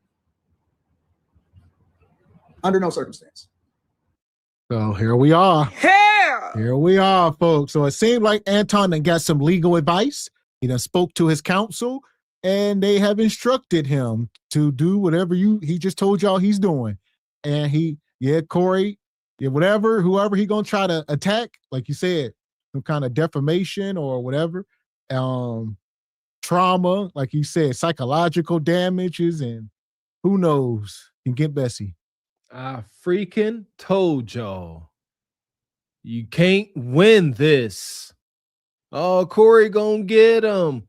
This is in his wheelhouse. That could be true, but God, y'all don't ever underestimate your damn opponent. Don't do it. Now, Anton, sitting up here, don't worry, baby. Watch how daddy handle this. You gonna get a brand new Ferrari on Corey. Stand by. This is the game Anton looks to play. It's done. Don't know what's going to happen. Don't know if he bluffing. Have no idea. But I knew from the get-go, this is his approach. He's going to sue you. You done me harm. Now I'm going to end you. It is what it is. So here we are. We got some super chat. Appreciate you, Derek. Says, just like I predicted, Futon was big street talking. Now he is a businessman and not emotional. Hey, okay, Futon, I hear you. But what if he gets a desired outcome? Dang it. Oh, man. Appreciate you, Stuntman Kareem. Says there are no pacts between lions and men. You cross his lines, he crossed yours. Both of y'all lost. Only problem is you have more to lose. Well, we gonna see. Appreciate you, Project Leroy. Says here's Futon complaining about folks talking about his child when his content talks down on other melanated kids. Now he wants to cry foul. So Christian. Oh yeah, he quick to say F them kids, huh? Yeah, wonky. Yeah, F them kids. Yeah, he done been up here on panels in the past, talk about other people kids. You know, shout out to the tyrants, Tierney and JPs. And like you said, nothing maybe to that extent. Obviously didn't pull up pictures. That's where the line was crossed, right? And you got to have the money like Anton got to be able to sue somebody. So see what I mean? Like, and that's what this is all. Anton could be lame. He can be, you know, all of these things. However, if he walks away and collects damages from Corey and takes millions and stuff, who really freaking won? We got to think of chess, not checkers. Chess, not checkers. And so I don't know. You know, I think that a lot of people don't really understand the impact. And I'm speaking to all of us, for all of us. We don't always know what the impact is to our children. We don't know the psychological damage, the emotional damage, the wreck that happens in their lives when other people go after children. I thought that children was off limits, but I guess not. I guess not. So my number one concern, and I'm gonna say this, and again, this is for all of the civil, awesome Black people out there and people in the United States of America that want to ensure that their children are protected. My number one goal is to always try to figure out how I can protect my underage child.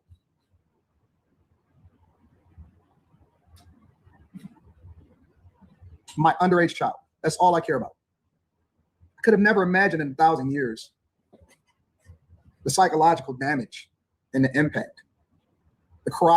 And here's what I'll say. Here's another thing.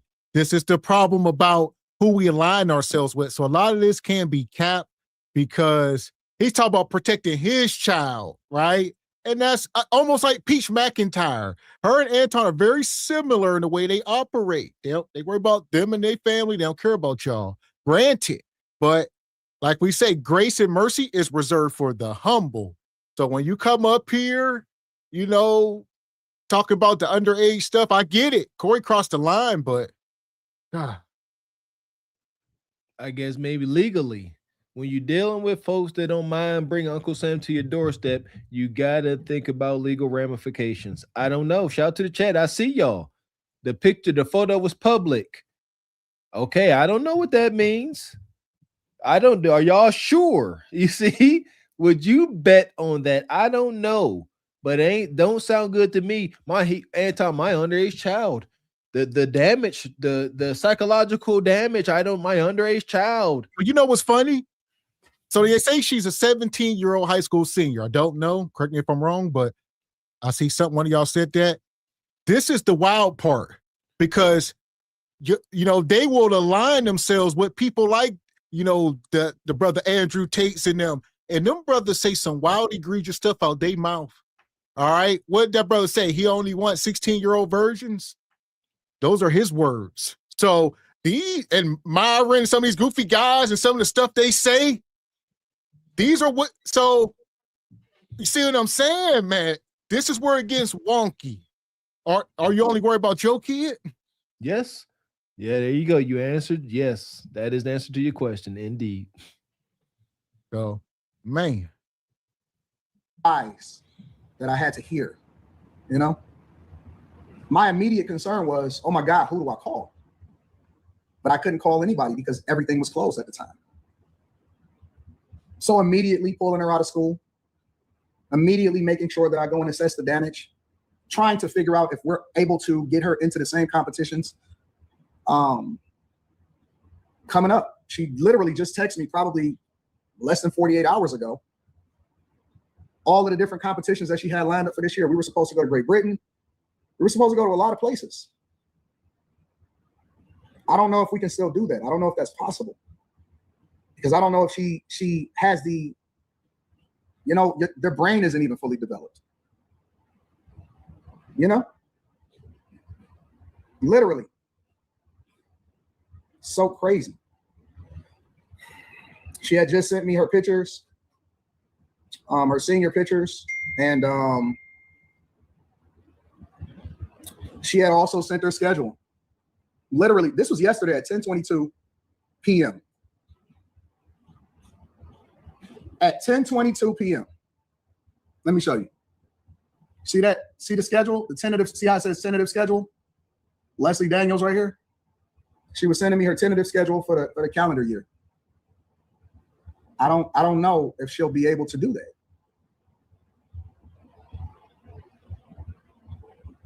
I've invested millions and millions of dollars. Millions of dollars into the well-being of my child.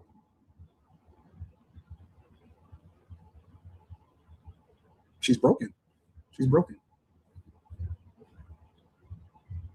So for me personally, I have to figure out what that looks like. And I'm willing to do anything to protect my child, to make sure that they get the best care possible, to ensure that hopefully she can recover from this. So that's all I have to say. I don't know what else y'all looking for. Any father understands. Any father understands what I'm saying. Any father that is in their child's life understands the impact. You know what your child feel like. You can sense it on them. You can feel it on them. You know what it feels like to take care of a sick child? You ever had a child that you had to sit with that had a fever and then you had to break? Here we go. Shout out to Anton. Yeah. Now Anton reaching for the heartstrings. We've been saying it all night. Grace, compassion, mercy. This stuff is reserved for the humble, the meek. All right. Some of the stuff that Anton does not appear to be. All right. He don't need y'all grace. He don't need y'all mercy. But in this moment, he does. This is why we must be careful, because it's not just about us a lot of times. He need the courtroom's mercy and approval, because that's where he taking this. Told you. You sit there and you argue with Anton. He doesn't mind saying things that cross the line as far as men. And now, since he egregiously crossed that line, bringing meat munching into a conversation, it is what it is. And now you do what men do and press him. Now it's time for court. I told y'all, absolutely the freak not.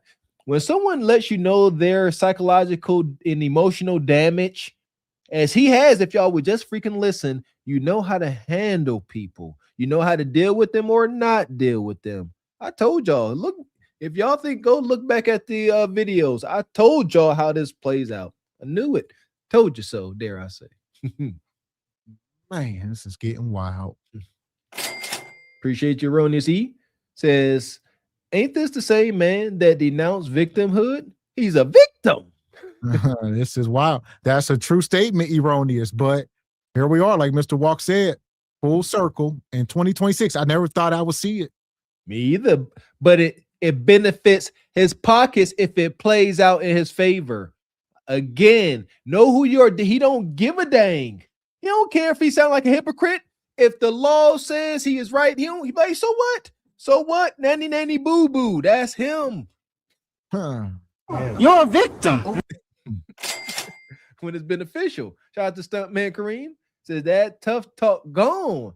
Now you're in the Victim Olympics. I told y'all so. Y'all can't see. Appreciate you, Rachel. Always coming through.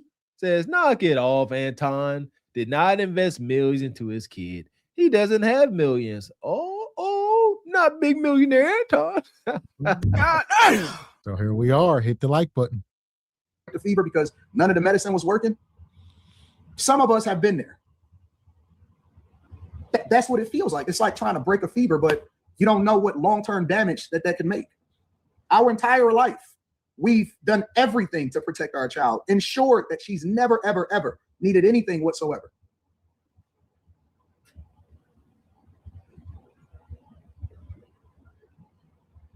Pray for me and my family. Pray for me, my wife. Most egregious. And my family. God bless. That's all I have to say about that. Make sure you guys hit a like for the algorithm. And at this point, I've been advised not to say anything else about it. So that's all I've been authorized to say. Had a couple emergency phone calls. The only thing that I can say at this point is that I can't say anything else about it. First, I need to go and make sure that my daughter is okay. And so it's a lot of tests. I'm not sure if she got to get pulled out of school for the rest of the year. This may affect her in that way. So I have to make sure that she's okay. She's no longer safe even going to school anymore. We got to protect our babies. We got to protect our babies. Under no circumstances will I ever allow for my daughter to go under. Unfortunately, for the majority of the community, unfortunately, they don't have the wherewithal. They don't have the context. They don't have the resources to be able to invest in fixing. So a lot of times our community has to suffer with the psychological trauma and they have to grow up with that. I just so happen to be one of the people of the ilk that can make the adjustment to where I can hopefully try as best as I could to maybe get her at 70, 75, 80% at some point. So here we go. Like we said a minute ago, You're a victim. It's the Victim Olympics. Like I said, Corey should not have done it, but y'all open yourselves up for this. So, I mean, Anton himself, you done put his kids and his wife on camera before. So it's not something he do all the time, but he's done it before. So it's not, the first time he put her on camera. He's calling folks and talking to them on the stream. That's why I hang my hat on being a very private person, man, for that reason.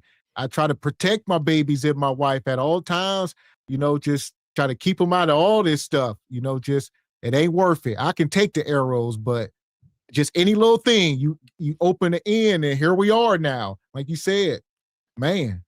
That's it. A burden of a man is to remain stoic and not emotional, not overly emotional, not feminine in nature. However, relationships, i.e. family and kids, and religion are emotional topics. Done and done. They're shrouded in emotion and feelings. I agree, Mr. X. Yes, sir. You come up here, it's in your best to remain calm and cool and collected. And if you start getting into heated debates and folks start insulting your family or your religion, it's impossible not to become emotional. So just don't even bring it to the room. So there you go. Yeah, somehow, I guess he said she's being bullied in school. I mean, it's a case. He had to pull her out of school. I don't know if some kids done seen it or what the case, but even if it's not true, he's going to say it. This is him. He got, it's like he got a script. He like y'all said, it's like split personality. He's a totally different person because he sees an opportunity. He's an opportunist. He don't care how the opportunity comes. I was just saying I beat him up. Wait, I can get some money by being a victim. Now I'm a victim. If he can get money by going heel tomorrow, he'll be heel again. Y'all don't get it. Straight shape-shifting, no shame. He don't care. Long as he keep getting money and he can keep his wife under his rule, he don't care about y'all. She was on track to be an Olympian.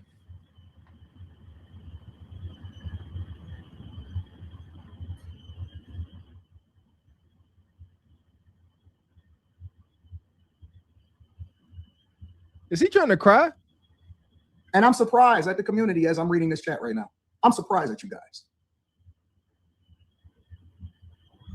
I'm surprised at you guys. So wait a minute. Are you guys telling me, some of you, because I see the overwhelming majority of you are logical. Are you guys telling me that it is okay for people to go after underage children? Are y'all validating this? Wow. I'm amazed at the culture. I'm amazed at the culture. Are y'all telling me that it is okay to go after underage children in real life? Not speaking in general, not speaking, oh, okay, well, this is how I feel about the community and how it is that we raise our children. I'm talking about real life people.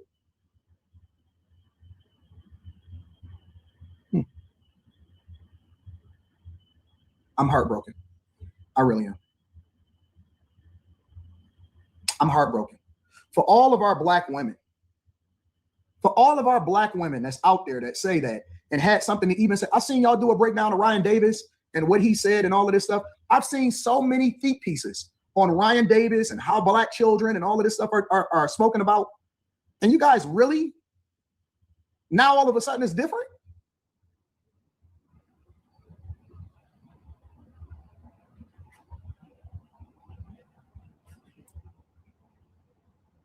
I'm heartbroken. I really am. In shambles, 100%. I'm in shambles. I'm in shambles. I am 100% in shambles.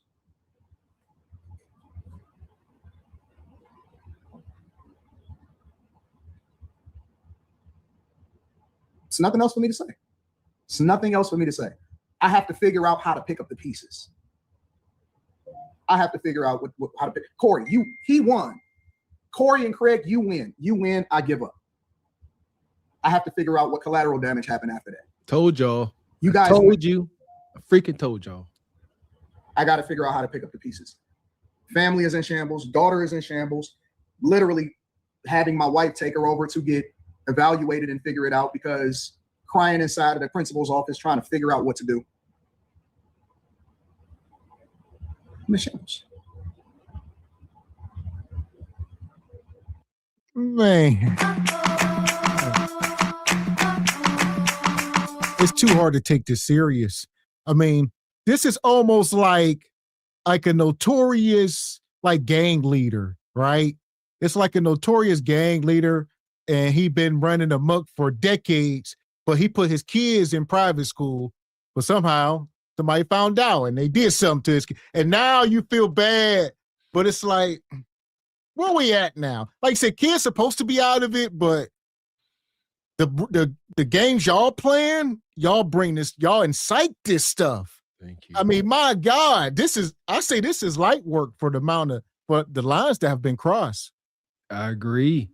Hence back to my saying of conjuring up demons you cannot control. He came up here talking about meat munching and all these other egregious things. Demons were conjured up, and here we are. But so y'all like, that's what he get. That's what he get. But look, he has stepped outside of street politics. Somebody he'll beat you up. Now he done jumped over. Now he in the courtroom. And they're like, whoa, I thought we was duking it out on the pavement. Where the judge and the gavel come from? See, I told y'all, there's no way to approach him. You just leave him be. Shrewd opportunist. Absolutely not. Yeah, like I said, this is a cautionary tale on so many levels, especially for fathers. I mean, man, like you said, if this is true, if the young girl is affected, that is a travesty. It's egregious, but, this is showing us how we need to move. All right, rest in peace to the Godfather. Black men, we don't need to be beefing with each other on any level. So hopefully this is a wake-up call. A lot of people say he's acting or whatever. Let's see if he changed his tune and get some humble bones in his body. He won't.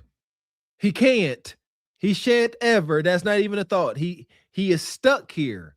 This Anton is, he can't be anything else. Y'all know I got respect for my brothers. Some of the most respectable men I've ever met in my life are under 6 foot. Anton, with that being said, Anton definitely got a little Napoleon complex. He got to get it how he live. He is very much aware of his position. He know what he know the optics he got going on with his eyeballs. He's very much aware. This is him, and he's proud of it. So there you go. It's always going to be a candy land.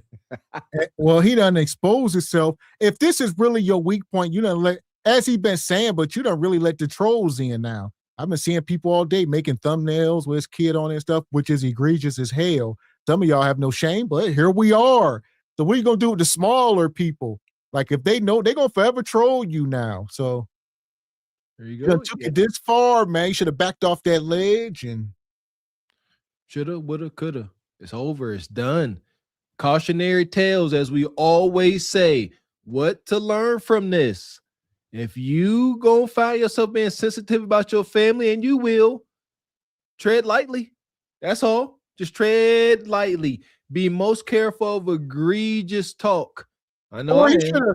I mean, it's amazing he didn't see this coming. Like you ain't have like a like, all right.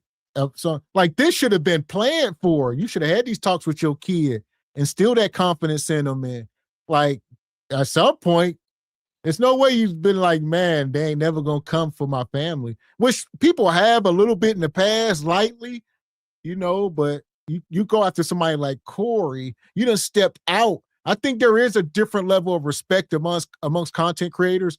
Corey lives in a different world. So that's real life. And yeah. There you go. Yeah, just be careful. Yeah, that's all. Ain't nothing else to say about that. This still going on. I had shout out to the bingo card of 2026. Anybody see this coming? Huh? Everybody trying to sue somebody. Help it. Man. Shout out to brother Julian Brown. We appreciate you. Says you guys can't tell he's coming with a lawsuit. Yeah, he telling us, brother. Appreciate you, Maurice. Says sins of the father. Don't blame Corey. Blame Anton. Blame yourself. I agree with this, Maurice. Sins of the father. Yes, indeed. That's Old Testament, brother. Excuse me. Appreciate you. Better believes me. Says he's going to try to take the 5150 channel down. He has to if he plans legal action. Shout out, I see y'all saying that is Corey's channel isn't monetized. I just realized that. That's kind of odd. Is it not anymore? Corey's definitely monetized. He was getting super chats all night. I was just on his channel, and you can't join. Now he don't have like memberships and all that type of stuff, but he got like super chats during his lives. But, yeah, because like, Corey don't have something you can join. You know, I guess. Well, no, he don't have like memberships and all that. He don't do all that, but he monetized. Like Okay. say, as of last night, he was getting super chats. Okay, but I seen people saying that in the chat, so there we go. And better believes me, like you said, if Anton gonna do anything, that's probably his path. He gonna have to go after the channel. So be nice, be maybe wise of Corey. I mean, it's too late to take the video down. He probably done screen grabbed it, so it is what it is. But he probably gonna strike the video for, you know, whatever YouTube guideline. Who knows? I don't know. So it would be wise to take it down, you know, but as far as legal action, that's a different story. But as far as YouTube, I guess it's out here. Everybody done reviewed it, so the video's out there. It's messy. That's why you don't beef. It's a mess. I see y'all. Oh, you can't sue. He can't sue. He ain't got no case. Put yourself in Corey's position. Do you feel so light and free with this matter? No, nobody wants this stress. Folks lose sleep over this type of mess. Leave shameless, opportunistic business folks the heck alone. They will bite you. Appreciate your stuff, man. Kareem says, I'm in shambles. I'm in shambles. This is a script. Yes, it is.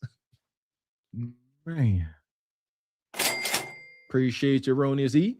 Says, by the time I was 17, I had been called ugly and a lot worse. Unprovoked. Amen. And looking at Futon, I'd assume it to be true for him too. Stop capping. Yes, he was catching heck out here. That's why he is who he is. He don't have no sympathy for nobody because nobody showed sympathy for him when he was coming up. Every villain has an origin story. Trust me. Appreciate you. Can I get some podcasts? How you doing? Says he's trying to create a public narrative for a lawsuit. Indeed, this is performative. Yes, it is. I agree. Appreciate you, Rachel. Better say it 3 times. Says Anton and others should never put their kids on social media. Shaking my head. Agreed. Man. Appreciate you, Vicky. Says kids and family always on the table. Watch your mouth, ninja. All right. Yeah. Appreciate you, brother. Be Wyatt. He says, in the words of Avon Barksdale, what I tell you about playing them away games. Okay, away games. Appreciate you, Sister Nais. Says, reckless, immature, ridiculous were a word too. Or were a word too old. Too old, okay. Make sure you guys hit a like for the algorithm, subscribe to the channel, and turn on your notifications. Let me read some of the super chats, and then is it possible that we can get to the regular show? Is it possible that we can get to the regular show?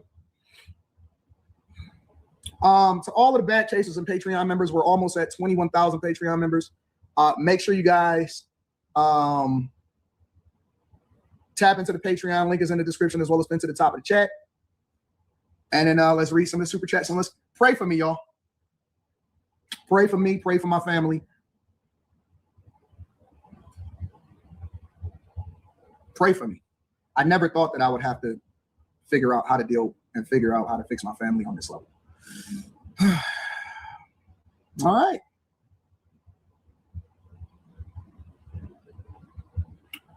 Eric says, I came for the drama. However you decide to handle your business, I support. I have to focus on making sure that my daughter is fine. The only business that supersedes all business is family and my daughter. All right. Chat from Moore says, I swear to be a comedian, a person would have to actually be funny. The only reason why people laugh at him is because he's dumber than a box of rocks.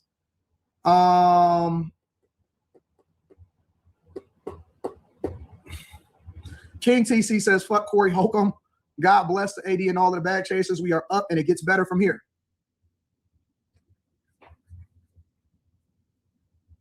Shout out to you. I appreciate you, Gad. Thank you for holding us down. D-Mav says 60-year-old men talking about a 17-year-old girl won't ever sit right with me. F that. Bad Habit says only weak men target women and kids. Sending prayers to your daughter's fam. Oh, I think she's at the doctor right now. Might be at the hospital. My God. Brian the filmmaker says no beef is worth involving the kids. Well, tell that to everybody else. Tell that to everybody else. Corey Peterkin, I appreciate you. Eric D says praying for you, Anton. This is just one of life's trials and tribulations that you will figure this out. Stay strong, bro. I'm on it. Thank you. Thank you. Thank you. I appreciate you. True Andrew King says, I missed what happened, but I'm praying for you. Thank you for your prayers. Thank you for your prayers. I appreciate you. Mr. Law says, I don't think I've ever experienced secondhand anger before today. Well, we got to control ourselves. It's not about anger. It's about protection. All right. Child of Stage. I appreciate you, Child of Stage. Manasseh J. King React says, how can certain people say they for the community but will tell another black man's family down, especially their children? These people are fake. Just a Brown Girl in America says that Corey is a low-down son of a bee. He knows kids and families is off limits. That shows how butthurt he is, and it's disgusting. These are y'all opinions. I'm just reading them. If the art of war was a person, I have no idea what you're talking about, but thank you for from Canada. Tia Marie says, if I, as an adult woman, have secondhand anger and hurt, I know your sweet baby is devastated. Praying for her psychological health and healing. Thank you. Thank you. But you can't put the genie back in the bottle now. So, Wumbo Brock, I appreciate you, Wumbo Brock. Hey, and let me say this. Shout out to the fathers. Shout out to the participatory fathers. Shout out to the fathers that are super involved in their kids' lives, whether you have a male child, a female child. Shout out to the fathers that have played a phenomenal role in ensuring that, the children are taken care of.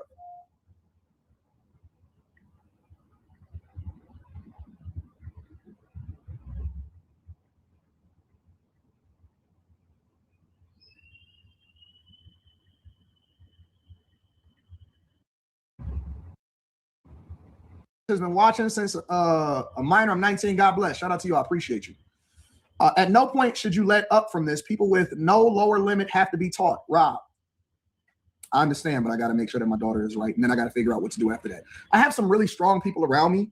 I have a great team around me, and so I have to seek the counsel of the people that's around me so that I can make the best decision going forward. You know what I'm saying? You a lie, and the truth ain't in you. And here we go. If these are the good people around you, they really ain't there for you, or they should have said something to you long before this moment.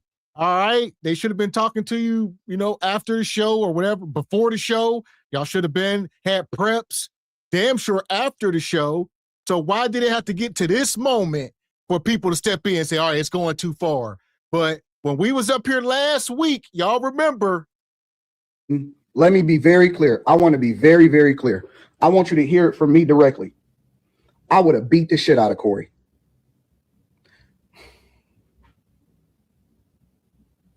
The life is frauds. He didn't beat up. Corey would have got the shit beat out of me. I was thinking to myself, we was walking out the door. Me, Mika, security, we walking out the door like, this nigga's so corny. We was laughing at the nigga. If that's the case, if you feel some type of way about it, why you ain't say it before we got on camera, nigga? You waited till you was about to fall and you fell on that knife, nigga. You fell on the knife and you got exposed. Nigga is gay. Lame, gay. He ain't a real one in Chicago. That's what I'm saying. So if you got this big team around you that you trust, they clearly ain't got your best interest at heart. Or this video would never have made it public. All right, or damn sure after it, you would have came back with an apology and say, you know what? My team reached out. That video, I apologize. I went too far. No, only in this moment. Now they come.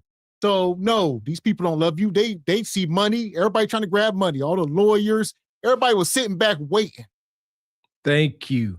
The only folks that's going to really win in this is the attorneys that's going to be fighting for their honor. Absolutely not. Here's Anton's moves. He went up there and they were not seeing eye to eye. Anton said, okay, I'm going to trigger you and make you jump on me. Corey did not physically jump on him. That didn't work. And I told you, Corey, I said, Anton going to be losing a little bit of sleep. Him and Corey lost sleep that night. But Anton, he can't let it go. So he said, you know what? I know where it hurts now, Corey. Your ego, your pride. Here's the video. I'll beat Corey up. That's definitely going to get Corey's attention. And like you said, now he's going to go into his wheelhouse, being the egregious, insulting comedian that he is. And Anton was waiting on it. Said, come on, come get me. Now he got him. He bit his leg off. Embarrassed the heck out of him, but Anton don't care. He like, you can take my legs. You can take my leg, but I'm still going to sue you. Appreciate you. Professor says Anton has earned this. I concur. Appreciate you, brother Derek. Says, but I thought he was a super genius. He planned for all the contingencies. Futon, you failed yourself and your family. God, appreciate you. Cousin Walker, the original cousin, becoming a member. Appreciate you. Yeah! Boom, appreciate you, Bond. Says Anton didn't think that when he offered the job to Corey, the person who had the job, maybe his wife, would not want it anymore. Now the job is open. Anton didn't think that when he offered the job to Corey. Okay. Appreciate your Black Unity. Says Futon is looking for a settlement. He is not going to be a sympathetic plaintiff with the videos he has out. Corey should counterclaim Futons. A lot of should, could, would, we gon' see. Man. Appreciate Jizzy DeVoe. Because I think this is Anton blood oath to pay for fame and success. He's making a public sacrifice.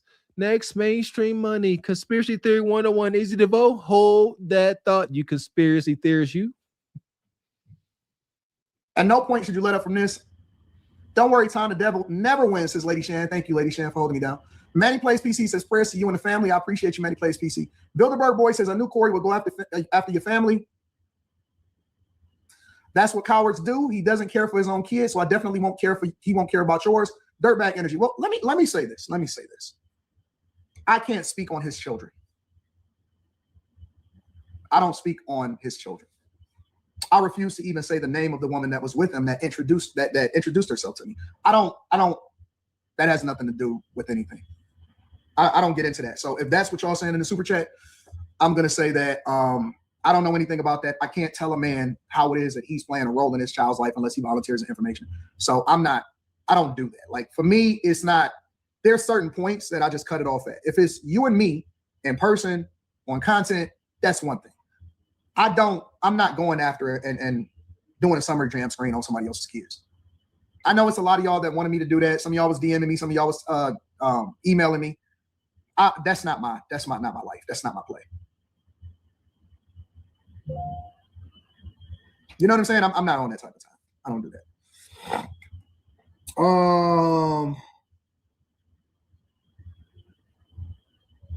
There we go. Like I was saying, Corey, Anton should have expected this. You know, people were saying Corey's not going to go after the low-hanging fruit. He's not a content creator. So I know people talking about the hot dog suit video, the video where he's arguing with the white dude and they about to fight, all the Fleece Johnson. Corey, I'm not a content creator. I'm going for the jugular. Yeah. And yeah, like we say, the title of tonight's show, gone too far, perhaps, but we in the mud now. Thanks. Shout out to Messy Michonne. When I see him in that hot dog suit, you know, she put on display. These things just solidify. Like anyone that will do anything for traction, cloud, motion, absolutely the freak. Not yeah, the jokes was flying over in the chat. But yeah, this again, acknowledge your opposition, even if it's friendly opposition. That's your problem. This is a problem with narcissists. You would not acknowledge another person's greatness, even if they are your daggone foe. The story of the Red Baron. When we finally got the Red Baron, we buried him whole because he was a righteous foe. He was honorable. Y'all keep thinking all y'all ops is weak and lame. You better learn how to fight. God dang it. So Steven says, salute AD and the Bag Chasers. AD, you were right when you said Craig and Darlene gives no pushback at all.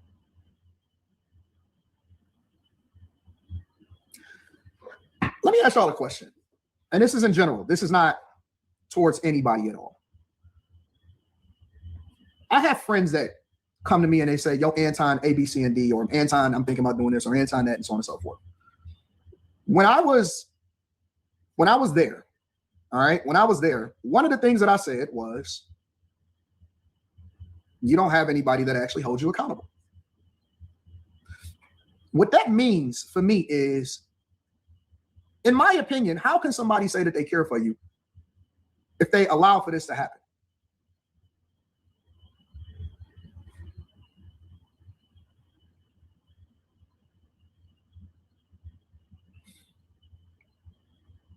You'll see. You'll see. Not even when he was talking about kids. Damn shame. Shout out to you, Steven.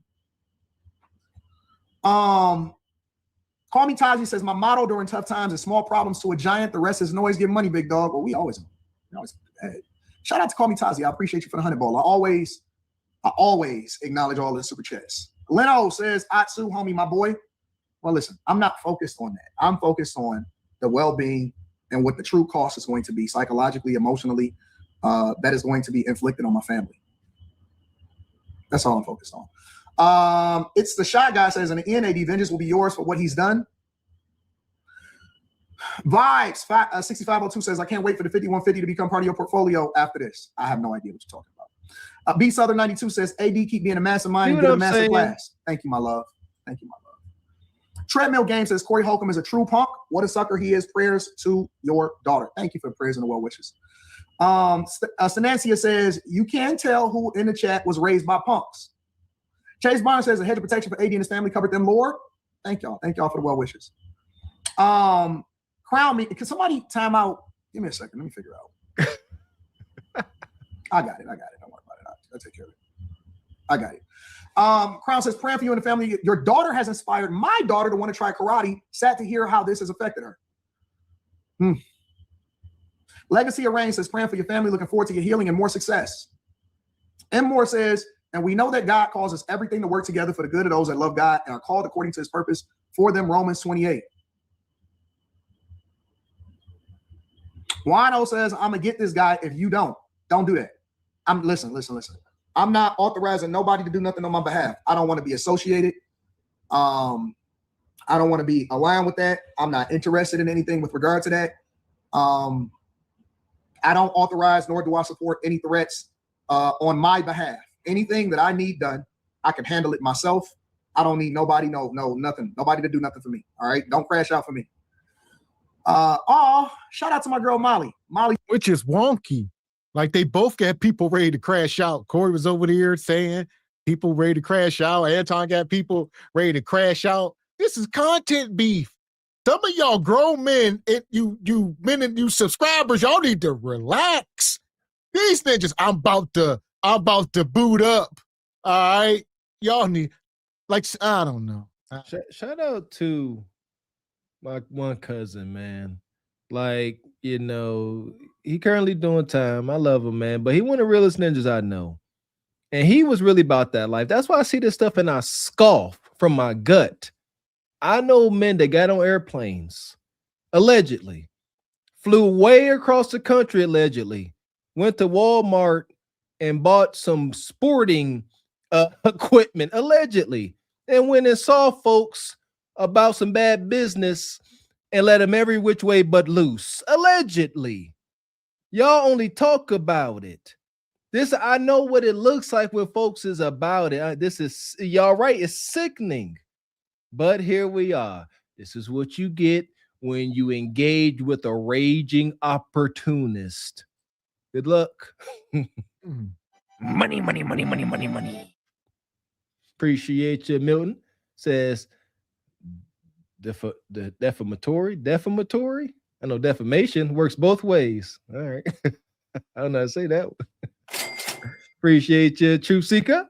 Says if a man doesn't respect you, he will not respect what you value. All is fair in love and war. All right. Appreciate you, Ryan Page.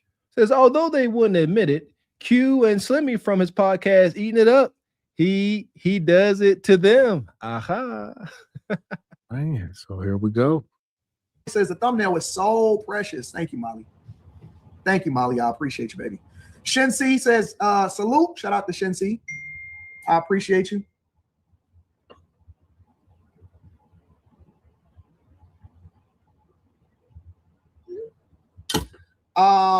Just a Brown Girl in America says, so we don't. What's the report for bullying as a minor? I don't have nothing to do with none of that. Dr. Matt Hatton says Corey has kids too, and he still did that. Big ups to you for taking a high road and taking care of yours. I don't know what he has. I don't get into his family. M. Moore says she will come out of this 100 praying for her and that your family can use this as a learning opportunity because it won't stop, unfortunately. Gino White says prayers to you and the family. Thank you, Gino. I appreciate you. Just a Brown Girl in America says super chats have, not the super chats have them looking dumb. They call me Mr. Bibb says good morning to everyone. Real life PJ says I'm praying for you and your family. AD, I hope you take that full show and take everything he owns. I don't ever want to try to remove somebody from being able to earn for themselves. Y'all know that. Listen, the three things that I stand for is, maybe I need to add a fourth thing. I don't ever wish death on anybody. I never wish for anybody to go to jail without that they didn't do. And I don't wish for anybody to lose their income and their ability to earn for their family.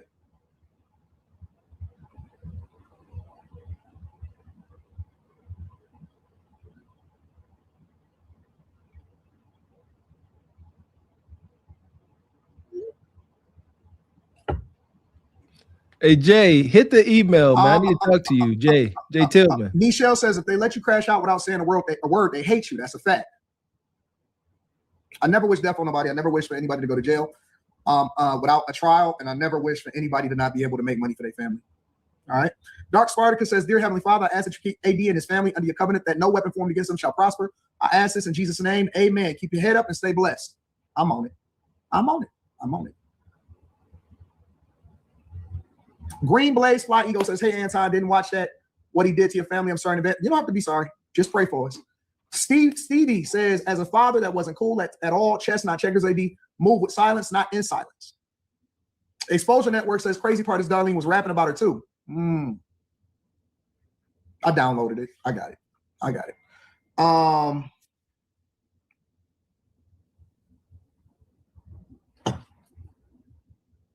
Yep, that's her. That is her.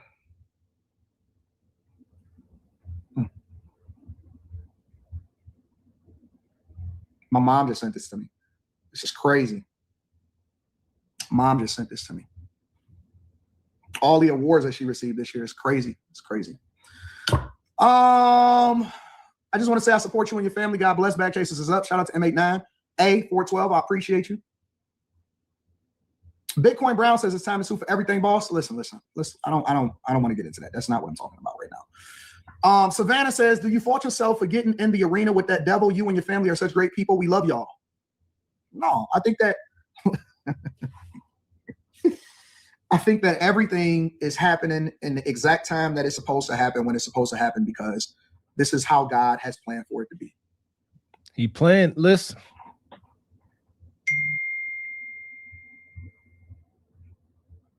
That little insidious laugh. Everything happens at the time that God wants it to happen. Absolutely not. Absolutely not. I am cool with how it played up to last night. Everything is supposed to happen exactly how it's supposed to happen. What are we talking about? So here we are. Yeah, Corey opened himself up. Like you said, ask him, do he regret, saying that? Obviously, he don't regret nothing. He's telling y'all this is all played out. So no, he don't think he's at fault. No regrets. Moving full steam ahead. Anton came up here with a smile to do this video. That's why he's up here talking very carefully. Folks in the super chat, F Corey, praying for your family. He won't even acknowledge anything that seems to be aggressive or violent. And folks say, oh, this is the definition, of war and peace or whatever, war tactics. And I don't know what you're talking about. You're gonna own 5150. I have no idea what you're talking about. Yes, you do. Stop. It's that blatant disrespect and insult to intelligence. I don't know what you're talking about. Shut up. Yes, you do. Well, I mean, two things is true. If he is actually suing them, then he ain't and shouldn't come up here and say anything. Agreed. Yeah, he ain't gonna give Corey the heads up or nothing. I don't know what you're talking about. Yeah, so two things is true. It's just, Corey, best to be careful. Appreciate your sister Tara Logan. Says Corey should sue Anton for defamation. He said he was rainbow on multiple podcasts. See? Money. Appreciate your soldier. Says this is the same ninja that said kids and women in Africa breath stank and look musty and dusty. He can strike the match to start the fire. Now it's out of control. Now it's pray for my family. Yeah. Throwing rocks and hide your hands. Are we surprised? Here we are. Appreciate you, Ryan Page. Says always accusing men of being libiquitous. Appreciate you, Hitchy Bond. Says, could the $500 Anton paid Corey be considered a payment for the services he requested? Roll. Appreciate you, Derek. Says, dang, Futon can't take accountability for anything. Appreciate you, Birdman, becoming a member or reading up your membership. Thank you. Appreciate you, brother. Shout out to the brother TJ at Through the Fire Podcast. Been a member for 1 month. Says, are y'all dropping the link today? Maybe for a minute. Yeah, we'll bring y'all up one at a time. Maybe at the end, we're about to shut it down the next 20 minutes or so. But yeah, shortly, not an open panel. Good luck with that. But here we are. I'm gonna let this go. Bad Habit says, y'all got to stop questioning how things are going and y'all got to stop questioning God. Bad Habit says you might have to make the chat sign a non-retaliation form. Miss Sanchez says this is an unfortunate situation that has brought innocent individuals into it. I'm sending my prayers to you and your family. People have to do better.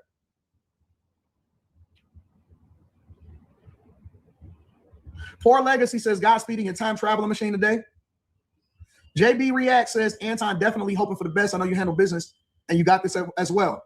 Just pray for me, big dog. Pray for me. Don Dimitri says prayers for you and your family. AD, I pray this doesn't knock Leslie off her track. Me too, bro. Me too. Would love to see her get gold in 2028 here in LA. I don't know. I don't know if that's a possibility anymore. We're gonna figure it out. We're gonna figure it out. Big M Dub says Corey is a degenerate, and all of the people that is okay with his behavior, praying for you and your family, bro. Shout out to you. I appreciate you, bro. You always been a long time supporter of the platform.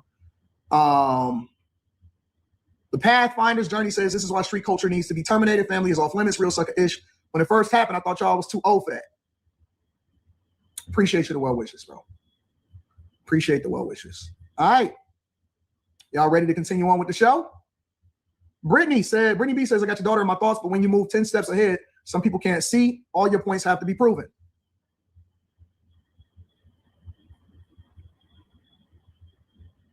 Make sure you guys hit a like for the algorithm, subscribe to the channel, and turn on your notifications. DJ Vapus says, AD, respectfully, sometimes we got to let fools be foolish. I love your stance on this, and you and your family is in my prayers. I appreciate you, big dog. Thank you for holding me down and praying for me. Let me read. This is amazing. Shout out to the bag chasers. All right. A lot of stuff could be cultish up here on the internet. You got to be able to, call it down the middle. Like you say, I love your stance. Like you say, there was a lot of stuff he said up until this point. Y'all was cheering it on. So they are part of the problem as well. The people putting batteries in his back. Yeah, get him, do it. And now they like, oh yeah, we like to see you. We praying for you. We love your patience. He got no business. It's like, it's sucker-ish. The sucker-ish, the couple of them super chats are, accusing Corey of this is sucker-ish. Being halfway street and halfway courtroom. You can't deal with folks on the fence like this. That is the ultimate lesson from this. We can sit here and say, oh, Corey can countersue. At the end of the day, listen, whoever sues, wins, countersues, guess who wins the money? Some white attorneys that ain't got nothing to do with this. They gonna walk away with all the daggone money, and they get to say, I told you so. That's dumb. Stop. It's just foolishness. It's a lose. One more before we move on. Gary says, my family and I are praying for you and will continue to rock with you. May God bless you and your family, Anton. I appreciate you. Big dog. Mama says, he said he goes by old street code. Don't bring children in it. Mad respect to you because you handle more street than him. He was mad. You exposed him. And last but not least, before we go over to the show, Lord bless Anton's family with love, peace, and unity, says Clay Display. Thank you, Clay Display. I appreciate you, big dog. Again, make sure you guys hit a like for the algorithm, subscribe to the channel, and turn on your notifications. All right, y'all ready? U.S. illegally marriage fraud and commercial enterprise fraud. So when they... All right, y'all ready to get started? Listen, y'all, listen.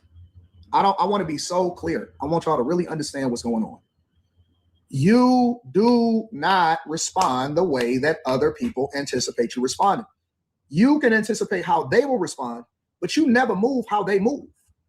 Ever.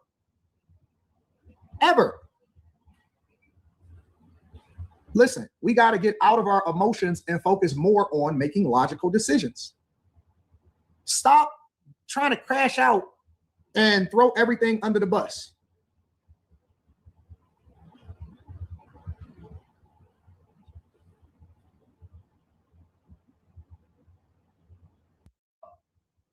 So if you do something like that, then what happens? Your whole family is missing you. What if you get caught? What if you get caught? Now the rest of your family that needs you in jail for the rest of your life because you want to crash out? We got to think. The whole world wants to see the crash out all the way out. The whole world wants somebody to die. The whole world wants somebody to go to jail. The whole world want to do that. That's not what we own no more, bro. We're not on that. We're not on that. You allow for them to do whatever it is that they do. Life is 10% of what happens to you, 90% of how you react to it. 10% of what happens to you, 90% of how you react to it.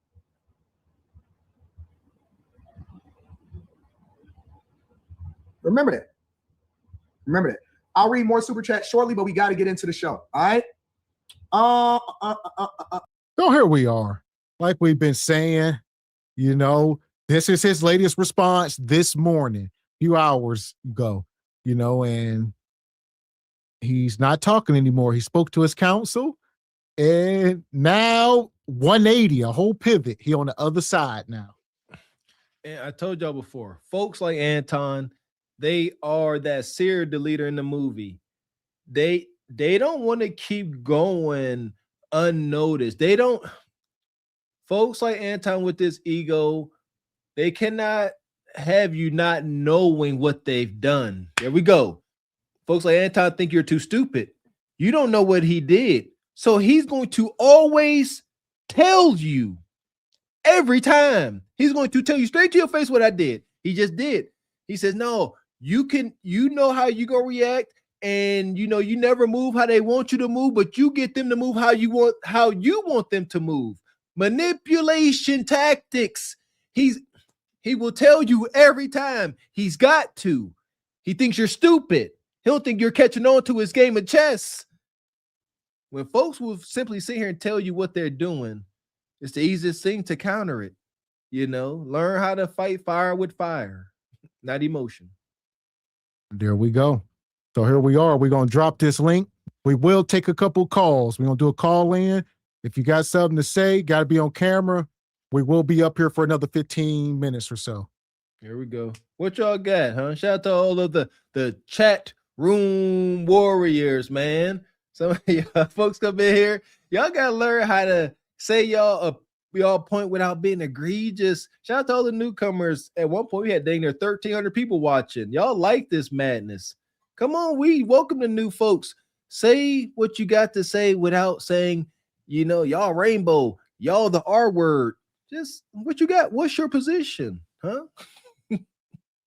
That part. So long show. Here we are. We were talking. Did Corey Holcomb cross the line with Anton's family? Has it gone too far? I think as we just mined through this whole episode, for regular folk, I think Corey went a step too far bringing children in. But, I think Anton opened the door for it. Once he said we in hell, that was his words. He says, you go low, I'm going to hell. We in hell now. So, be careful with the tongue. There you go. You bring kids into it. There's no holds barred, but at what point has all progress stopped? What's the objective? What is the objective? Is the objective to cause each other pain and dismay? If that's it, I freaking rather not. It's a dumb game they playing. Dumb game wins stupid prizes. So I see we got somebody backstage. Make sure y'all hit the like button. Let's see.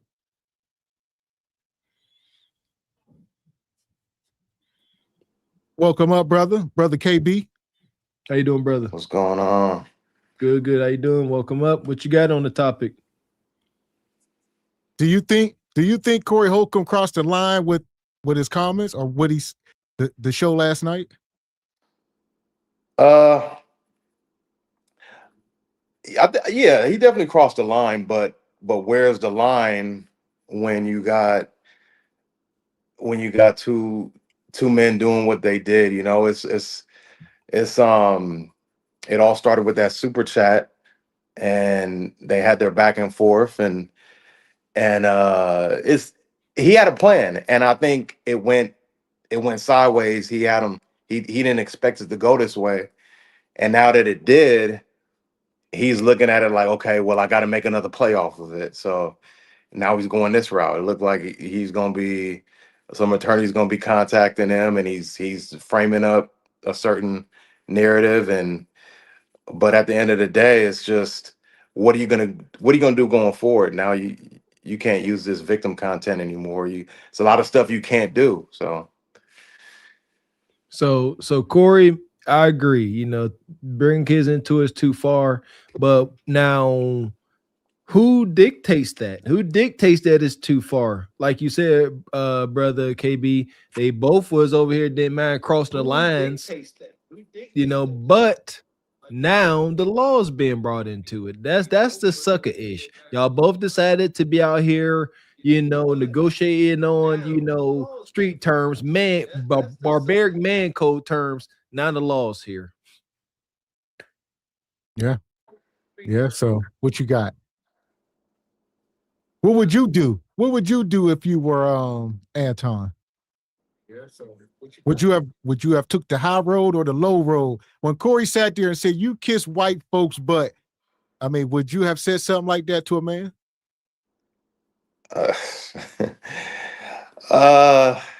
Man, it's okay. So when he said that to him, I mean, I think it was all planned pretty much. When he said that, I think he came in that situation like almost like Charlie Kirk, how he moves, how he's going to a college to debate young kids that don't know he's debating college kids.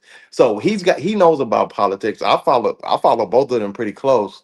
Corey's show is hilarious, and Anton got some good points, and I was following both of them, and so and also Corey out here in LA, he's always at the Chocolate Sundays, which is a comedy show in LA, and he mingles. He's it's almost like he's one of the guys. He chops it up with everybody, and he knows a lot of people, so he probably didn't anticipate this happening, but Anton knew what he was doing. He was coming on that show to try to grab his audience, embarrass Corey with his political thoughts, and kind of embarrass him, trigger him the way Charlie Kirk does, and grab his audience and say, okay, well, now I got his audience and I got mine. I got more followers.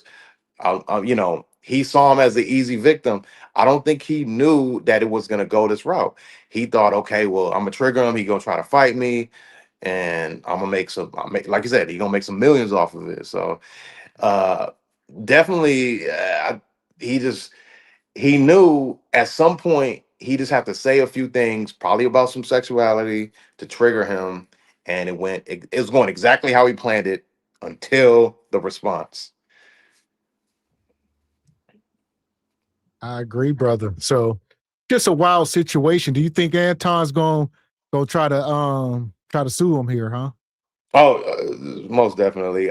There's the way he's framing this, the language he's using, just because why would he mention all of these? Oh, she's in the hospital and she got pulled out of this and she got pulled out of that. This is a tactical brother, so he's he's mentioning these things for a reason. He would keep that stuff extremely private if it was really going down like this. He sat them down, his wife and his, hey, this is what we're doing. This is the play now.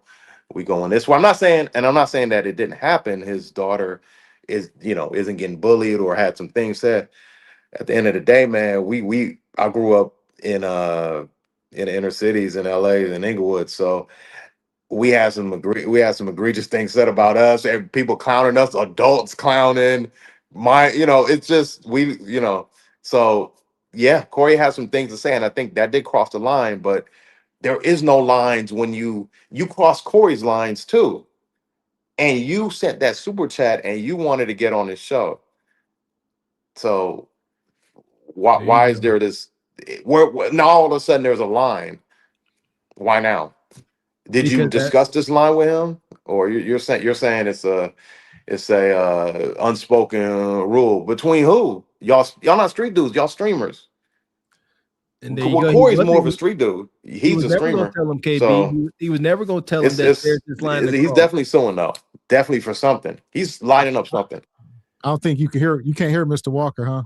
I can't hear Mr. Walker. No. Okay. But no, I forget who I was. Yeah, he was never going to tell him that there was a line to cross. He was never going to say, "Oh, this is the line."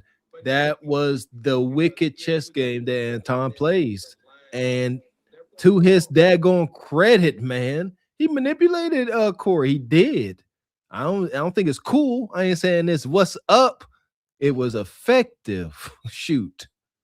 That part. So listen, look, we appreciate you coming up, brother KB. Don't be a stranger. Come up anytime. We have an open panel. Definitely, appreciate you. Yes, sir. Yes, sir. Appreciate it. Appreciate you, brother. All right. Brother TJ, welcome up. Hey, is my microphone working What's good? your thoughts? Did Corey Holcomb cross the line, TJ? Is my microphone working good? It's a little low. Hold on a second. Man, It's only with you guys that my microphone is low. There you go. You there you go. You good now. No, Corey didn't cross the line. He didn't cross the line at all. Why not? How not? That's his so daughter, TJ. Are children fair game? Are children fair game? It's a nuanced question, but in this context, yeah. Yeah. Let me tell you guys, I'll preface it by this, because can you guys tell when somebody's never been hit in the face? You can't? Yes. I never been hit. I think that's tough. Can you tell what's a good indication that somebody's never been hit in the face? I have no idea, brother. I'm serious. I don't know. They talk recklessly without abandonment. Fair. I agree. Yes. You talk like you never been punched in the face. That's a saying. Yes, sir. What Anton did proved to me that despite his quote, "I'm from Detroit," like that means something, talk, the fact that he engaged Corey lets me know that Anton actually has never been hit in the face. I agreed. I say he don't respect violence, brother TJ. He does not. Mr. Gavin, Mr. Walker, we can get into it. We can call each other a son of God, but anything less than the son of God. But there is a threshold that even in disagreement and heated disagreement, that we won't go unless we are willing to go there, because we have been in literal fist fights, or we have won them and been stomped out. So we understand what that actually means.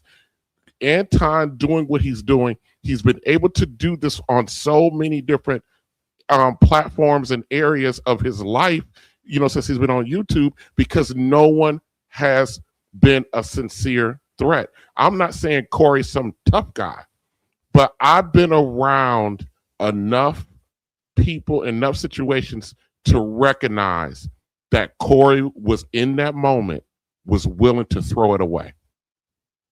You could see it on his face.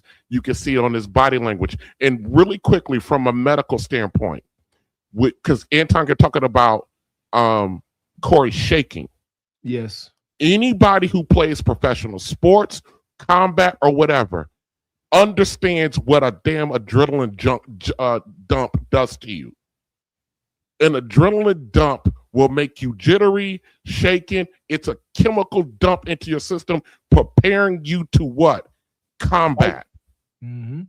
So it doesn't mean anything to me if Corey's hands were shaking or whatever the case may be. That's even further indication to me that Corey was willing to risk it all in that moment. And because of his adrenaline dump. Corey had made up his mind. And when some guys ask you to tell you, do that to me one more time, that's their way of giving you an out. That's their way of giving themselves an out. You know what I mean? We all seen this before. Had Anton done it, had he been stupid enough to do it, we would be having a whole different kind of conversation. Now, in general, no, it does not. It is not fair game for a child. But Anton opened up this. He opened up this door. He opened up this door of disrespect. This door was open the moment he promised that girl to go on Corey's show and didn't clear with Corey. That was disrespectful. This door was opened a long time ago. And then Anton decided for over a week to go out here and constantly talking about how he was going to whoop this grown man butt every single day. If I slap Mr. Walker and he knocks me out with brass knuckles, I can't sit there and go, hey, he used brass knuckles to fight. No. I opened the door. I don't get to choose how Mr. Walker responds. He could take a sledgehammer that he got holding his hand and clobber me with it if he wants to, because I opened up the door. Now, and his daughter, believe it or not, there's the only reason why they got that picture of his daughter, because it's out in public. Anton has put his daughter on stream before. He's put pictures out of his daughter on stream before. He's put videos of his wife before. So those are all public. And him sit up here, and for somebody who once upon a time worked in a law firm because I have a paralegal degree, worked in a law firm. You have to have clean hands, but you'll find a lawyer that'll take this case. 2, you have to have actual damages. That's why he's talking about his daughter is, I had to pull her out of this and pull her out of that. She's 17 years old. I have an 11-year-old daughter who's not that fragile, that she can't take a negative comment about her. So this is some sorry sack play to try to continue to exact some kind of resources out of Corey from the situation. And you guys played the clip right before when Corey asked. He said, "Do you guys got a picture of his daughter?" And then the next thing Corey said was, "I'm a dirtbag." Corey already knew that this was a foul move, and he was doing it anyway. People tend not to listen. And my final thought here, because I know you guys need to go eat your dinner. My final thought here. I don't know why people are shocked about what's going on with Anton. Anton's been telling you who he is this entire time. The first time I heard about Anton, he was on Lapif. He was on a stream, and he was talking about how he's the personification of a man. He married his wife at 19, and then the very next sentence was him talking about how many women he bust down. And he also included he was a Christian. I knew from that day forward that man was nothing but Judas. You can get whatever you want out of him for 30 pieces of silver. How you gonna be the personification of a man, a Christian man, been married to your wife since 19, but you got all of these bust downs? How, Sway? How? And I'm not saying his wife is a victim. She might be okay with it, but I'm just talking about how he presents himself and the lies that he, but we tend to ignore stuff because we think we're looking at the bravado of Anton. So we're ignoring what he's saying. He's been a slug since the day he crawled onto YouTube. And yes, to Mr. Walker and Mr. Gavin's point, I don't know how to not to be TJ. I only know how to be TJ on YouTube or here. If I say something wild and egregious on YouTube, I'll say wild and egregious at work. I call my manager at work, called her ass Miss Piggy to her face.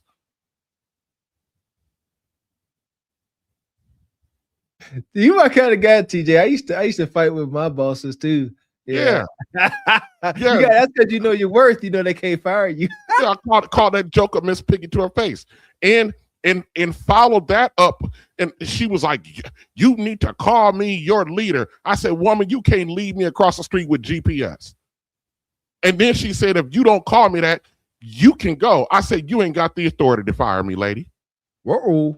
This is what I talk like that on here and in my real life. I don't know how to be anything other than me. I'm self-deprecating. I say what I say.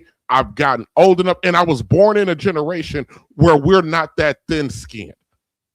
Like when people in the chat talk about TJ fat, yes, TJ's fat. What the fuck? What are you gonna do about it? Nothing. By the way, I ain't that fat. I'm chocolate thick. Listen, TJ. That's a conversation for another day. Hit the email, TJ. We're gonna talk on the back, brother. You guys have a good one. You guys did a good job on this one today. Appreciate you, man. Always, man. Always good having you. Shout out to brother TJ, man. That's my boy, man. And I see we got a couple more people backstage. We're gonna take a couple more calls before we get out of here. There we go. And yeah, appreciate brother TJ. Welcome up, brother Co. Ain't seen in a while. How you been? I've been good, man. Working, man. How y'all feeling? Good, man. Pretty good. I know you got a take on it. So do you think Corey crossed the line with this? Talking about the kids, yeah, but you know, that's just what he do. He a comedian, you know what I'm saying? Do I sound all right? Yeah, you good. Yeah, you good. All right, but yeah, but he a comedian, man. You know how that go. They gon' he just trying to. The thing is, what he did, he looked at it more like a war instead of a battle. You know what I'm saying? He let whatever happen. let Anton do what he did for the last 7 days. And then when Anton chilled out, it looked like he did some research, you know what I'm saying? And he just brainstormed and said, okay, what I'm gonna do. And I was just that. But it really, to be honest, I think it just came from like a misunderstanding, like a language barrier for real. Because when he said you kissing white man's ass, and then Anton said you dick sucking, that didn't mean like dick sucking like as we think it means. So in Detroit, that's a saying that we just say a lot. You know what I'm saying? Like if somebody feel like you jot, like, you know, somebody jot, they be like, man, you dick sucking. Or like, even if you like got a favorite artist, you listening to him so much, your best friend, I'm like, you dick sucking that nigga. Like, you know what I'm saying? Like, that's just something that we say in reference to like kissing ass or sucking up, basically. So when Anton said it, me being from Detroit, I didn't even think nothing of it. But somebody that's not from Detroit, they hear that, they like, what? So it was the only comparison that Anton probably thought about, and it came quick. Pause. You know what I'm saying? But I could see in that kind of conversation, I could see any nigga from Detroit saying like, nigga, you be dick sucking black people if that's they stance. You know what I'm saying? So I don't think that he even meant. I know Anton didn't mean it like, oh, you suck dick. Like, no, he just was saying like, as you saying he kissing ass, he's saying you dick sucking. You know what I'm saying? But it was a total misunderstanding. But it went the way it went. Let me cut. You said something real important there. You said, like you said, it's a Detroit thing, and then you said, because I do agree with it up until a certain point. You said, you know, when you and your best friend, like if y'all locked in like that, y'all grew up, y'all been talking to each other like that since y'all was in elementary school, that could be a thing. But like you said, when you dealing with strangers and different men, they're, you know what I mean, you got to have a different level of respect in the room. No, facts. I think that how can I put it? And then I just felt it was weak what he did once he left. Like, oh, your bitch this, the bitch that. But see, it's just funny because a lot of people don't know shit. This, I don't even know if I should say this. A lot of people don't be liking Anton because they feel like he present himself as like holier than now and shit like that. I don't know, man. But the nigga got 2 wives, man. Like, y'all, nobody may not know that on the internet. The nigga got 2 wives, man. You feel me? I know for a fact. Definitely didn't know that. Yeah, so it's some shit you got to keep off the internet. Sometimes you got to play the role. You know what I'm saying? To me, I just be like, oh, okay. Once I found that out, I was like, oh, I see what he doing. So you know, it's just. I didn't know that. I won't say allegedly, because I never heard that before. I haven't seen allegedly. Well, somebody else could say allegedly. I don't gotta say allegedly. Yeah, I'm saying because I never see any Anton. He takes pride in being an open book. That's his thing. So I'm an open book. I'm very transparent about my life, and to have a secret second wife, I would believe would go against his brand. Yeah. Yeah, like you said, it could be a Detroit thing. Where my guy Theo at? We might need Theo to come in and be the arbitrator. There you go. Yeah, but nonetheless, I've heard that before. You ain't the first guy. I've heard this ever since then. Like they said, it's a Detroit thing. I've never been in Detroit. I don't know, but it seems like it's It's how can I put it? People want to give Corey an out. People want to give Anton an out, man. I just think, man, that's just what happens sometimes when you have, man. You know what I'm saying? The nigga said, how can you put it? If you want a space to have a conversation and you want to be professional, and another man say, hey, I got a problem with you saying that, and then he's saying, say it again. I mean, the nigga already said, I'm gonna respect your platform. You know what I'm saying? You saying, say it again. I mean, I'm not no child, you know what I mean? But if you got a problem, we can go outside.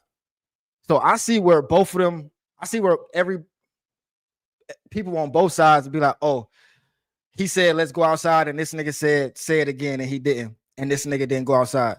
So I can see both sides, but that's just what happened when don't nobody want to back down. You know what I'm saying? They both presented each other with out. You know what I'm saying? All right, I'm about to tell him say it again. If he say it again, fuck it, I'm gonna have to do what I'm gonna do.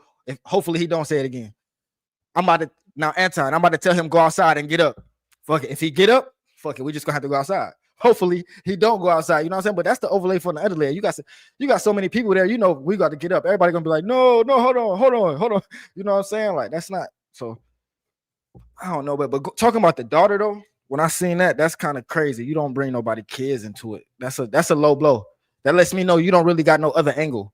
Like it's nothing else you could talk because that's easy. That's like low hanging fruit. Like, okay, his daughter is 17 and she don't look the best.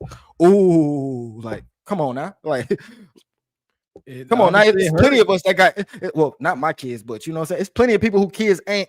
You know what I mean? Like it is what it is. Like, and then his wife. I ain't never seen that video of Rita, but that was kind of crazy. I ain't gonna lie. That was kind of crazy. Yeah, that the wife video, that was it for me. Yeah, that's where I got stuck because golly, that presented a chink in his armor. A husband is judged on his wife's perception of him and their situation. Yeah, heck yeah. Rita sounded dang near available. But that video would have to be old though, right? Like that video seemed like it's pretty old. Oh yeah, that video is at least probably about 10 years or 7, 8 years or whatever the case. Oh, okay, yeah. I was about to say he got money now. He ain't so emotional. No, he probably the same way, but you know, niggas be trying to scrub the internet, take shit off, you know what I'm saying, clean pages up. So I'm like, but yeah, that definitely presented a chink in his armor. But like I said, bro got 2 wives, man. You know what I'm saying? Nigga told me himself, man. You know what I'm saying? I seen her, you know what I'm saying, with my own 2 eyes. You know what I'm talking about? Like, okay, you feel me? I even tried to holler at this. Never mind, let me stop. But yeah, and I ain't even gonna lie. Man, fuck it, nigga. I was at this cigar bar, right, nigga. I'm just on my regular 1-2. This in the summertime. I see a chick, she with her friends. I just go up to her. Hey, how you doing? You very beautiful. You know what I'm saying? I would love to get your number. She say, no, I'm taking. I say, okay, that's respectful. Stay faithful. You feel me? Next day, it was was it the tech festival? And I forgot what it was, but it was a tech festival or something like that. I'm with one of the homies. Lo and behold, I see this nigga Anton. But he with the girl. No, hold on. I see old girl first, the same girl that I just seen last night at the cigar bar. Then I see him. I'm like, damn. I'm thinking like it's like a him and Mika situation. Like, oh, she a content creator. You feel me? So me and him cross paths. I say what's up, and then she was like, oh damn, I see him last night. We had that energy. He was like, yeah, that's my whoop. I say, I had the what? This your second? Okay, that's what's up. You know what I'm saying? I see you. You feel me? We got some of the same good taste. I see you. You got some good taste. You know what I'm saying? You feel me? Nice little chick in her 30s look like. You feel me? So I seen her a couple more times out downtown. You feel me? Like just with her friends and shit. Cause you know when you out and about, that's just how I go. So, but yeah, I'll say this for the sake of YouTube. Shout out to Olawar, allegedly, Alization. Right? But nonetheless, like you said, wild stories, brother. Wild stories. I probably shouldn't have said that. You feel me? But it is what it is. You know what I'm saying? No shit. Somebody go put that shit. Allegations. All right, we don't Alization. We just up here telling. You know what I mean? Nah, fictional. These are fictional stories. Yeah. My thing is, I think that would help his brand more. You gotta be honest, man. You gotta let niggas know. You gotta let niggas know, like it could be this and it could be this. Because if you plan on both sides, you know what I'm saying, then you looking like a fraud. You know what I mean? If you could be 100 and say, hey, look, you can be a faithful man, have a faithful wife, have a good family, and do these things. Because how could I put it? Nobody is perfect. You know what I'm saying? We all have our I don't even want to say flaws, but every man likes women. You gotta, even pastors, you know what I'm saying? Niggas, how can I put it? Everybody it's human. We gotta stop being fake and trying to play both sides of the fence and come out and say it like, hey, if you a man and you handling your business, you can have it your way. Everything ain't everybody business, but you can have a loving wife, be a good family man, and have another girl on the side too, if that's what you want to do, and if you are honest with your woman.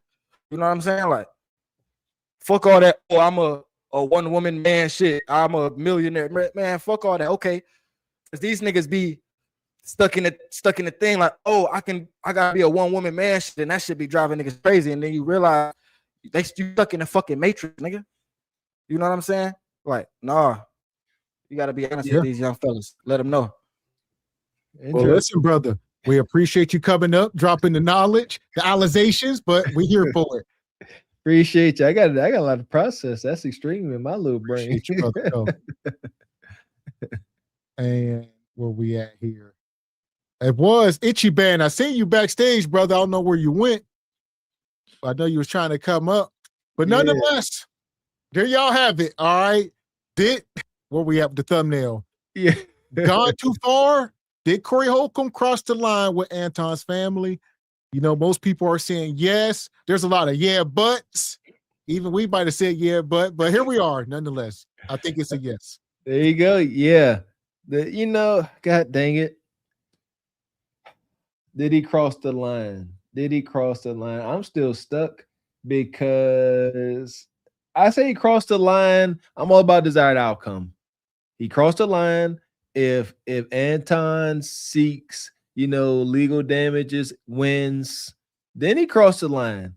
But if he didn't, if nothing bad does happen, then who are we to say cross the line if there's no consequence? That's what I'm about. We can sit here and say what's right and what's wrong, but what is going to be? God dang it. So here we are. Like you said, we appreciate y'all calling in. Brother Itchy Bond, don't know where you went, but we will be back tomorrow. Y'all know this. This was Pop-Up Wednesday, another midweek rumble. All right. Another crazy show. Man, hopefully this is it, huh? We have not been telling too many fibs, but the second time we reviewed the Corey Holcomb Anton Daniels match, that was it. We back because they want to keep it going on, and y'all likes it too. Shout out to everybody that came over supporting. Shout out to the over 1,200 people that's watching at one point. Y'all like this madness. This is y'all fueling Anton's, opportunistic ways. He know this. He's like, oh, y'all still watching? Let me keep conjuring up some doo-doo.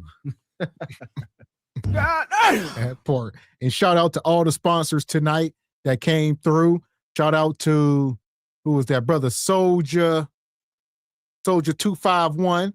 Shout out to, who we got here? Black Unity, Izzy DeVoe, Cousin Walker, read up her membership. Shout out to Erroneous E, Rachel. Yeah! Boom, Better Believes Me. Shout out to Project Leroy, Rachad Media. Shout out to Andrew Fain. And last but not least, Uncle Derek.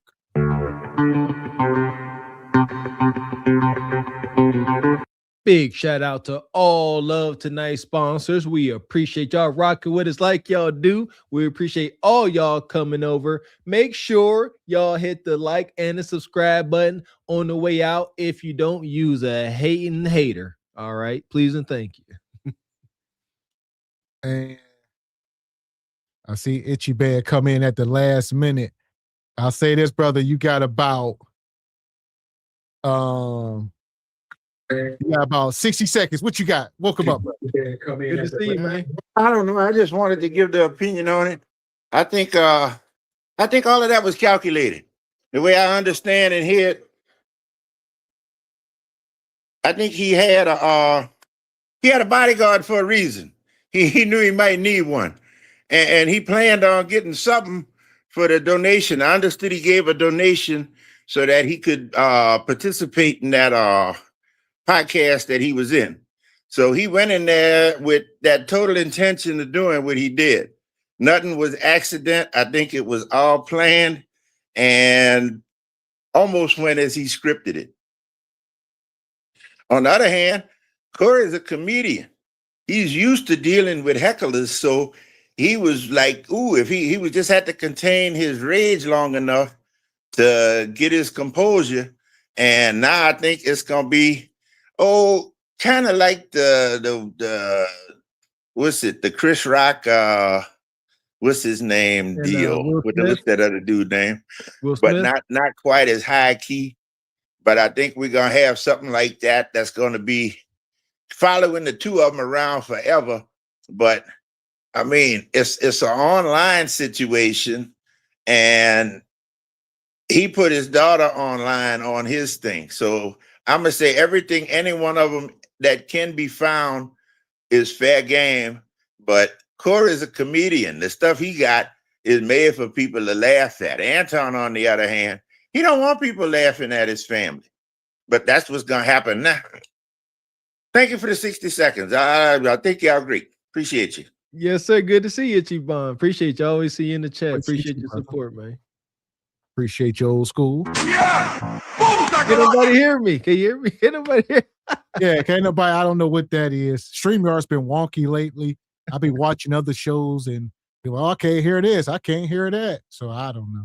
That's bullshit. My computer's acting up before this show. That's because even the computer tired of covering this madness. That's all right, because we'll be back up here tomorrow with some single by choice madness. All right. Enough of this madness. Back to the other scheduled madness. Here we go. And I wanted to pull this up real quick. This is Brother Craig in the studio. So Craig went live after the show. And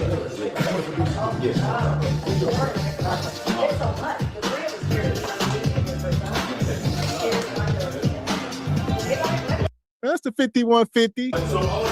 That's Corey. Nice setup. And when it showed is dope, nobody really beat her. I think it's a little white dude that's doing the.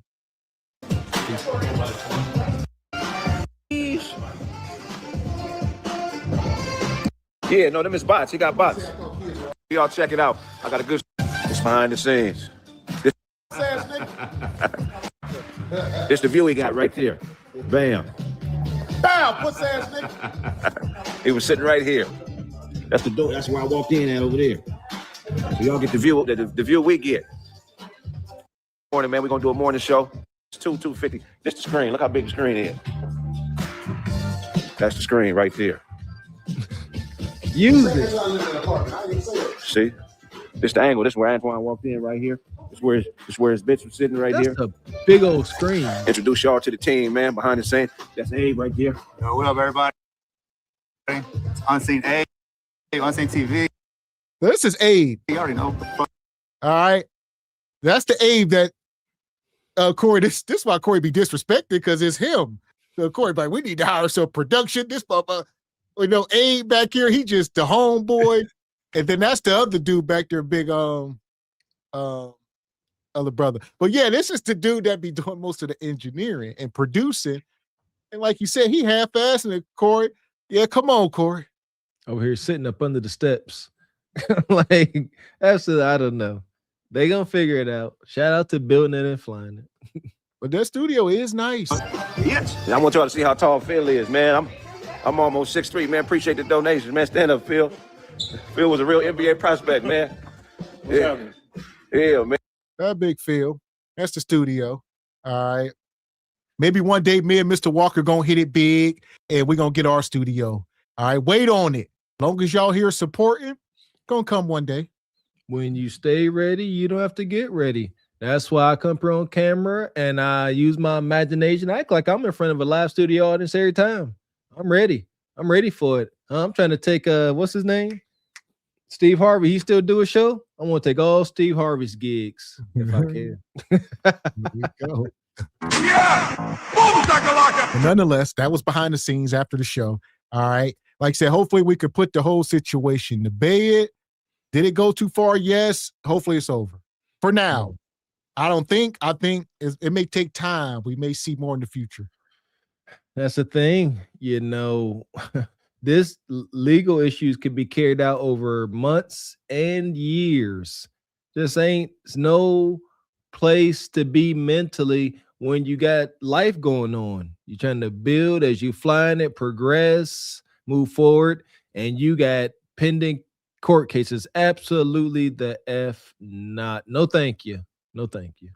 That part. So here we are, folks. We'll be back here tomorrow. SBC in the house. Watch your mouth. 8 p.m. Eastern Standard. We moving, man. It's nice to have some of the old originals back in the chat. Good to see you, Don Jeter. Nice to see you with your egregiosity. That part. So we'll be here tomorrow, 8 p.m. Eastern Standard. Until then, appreciate you, OG Richai. Says Gavin X, Riverside, and that. Check them out. Appreciate you, OG. Okay. What is that, Richai? What is them, stocks or what? What? Come on now, give more context. You know, these students, come on now. All right. What were we talking about? We were talking about what, studios or something? I don't know. Riverside, Ev Mux. Why are you doing this to us, OG? Ev Mux. Nonetheless, we're gonna look into it, Richard. All right, you trying to take us down the rabbit hole. Choose a previous recording from, I don't know, talking about OG. Appreciate you. Shout out to Divine Photos. Says a ninja moment is never over. Shout out to Colonel Stinkmeaner. Here we are. Until tomorrow night, I am Gavin X. I am Mr. Woka. And we are Carpet for the Horse Production. You can. Alternatives to StreamYard. Okay, different streaming platforms. Ain't nothing better than StreamYard, so there's that. There we go. But nevertheless, we definitely appreciate you, OG. Once we off StreamYard, we're gonna be in studio. All right, we're gonna have a whole deal. Here we go. But nonetheless, we'll look into it. But yeah, I don't think there's anything better. Maybe if you got Apple, I know Apple got their own deal, but we don't use Apple. Yeah, down with Apple. F Apple. That part. So I am Gavin X. I am Mr. Walker. And we are Carpet for the Horse Productions. A good evening.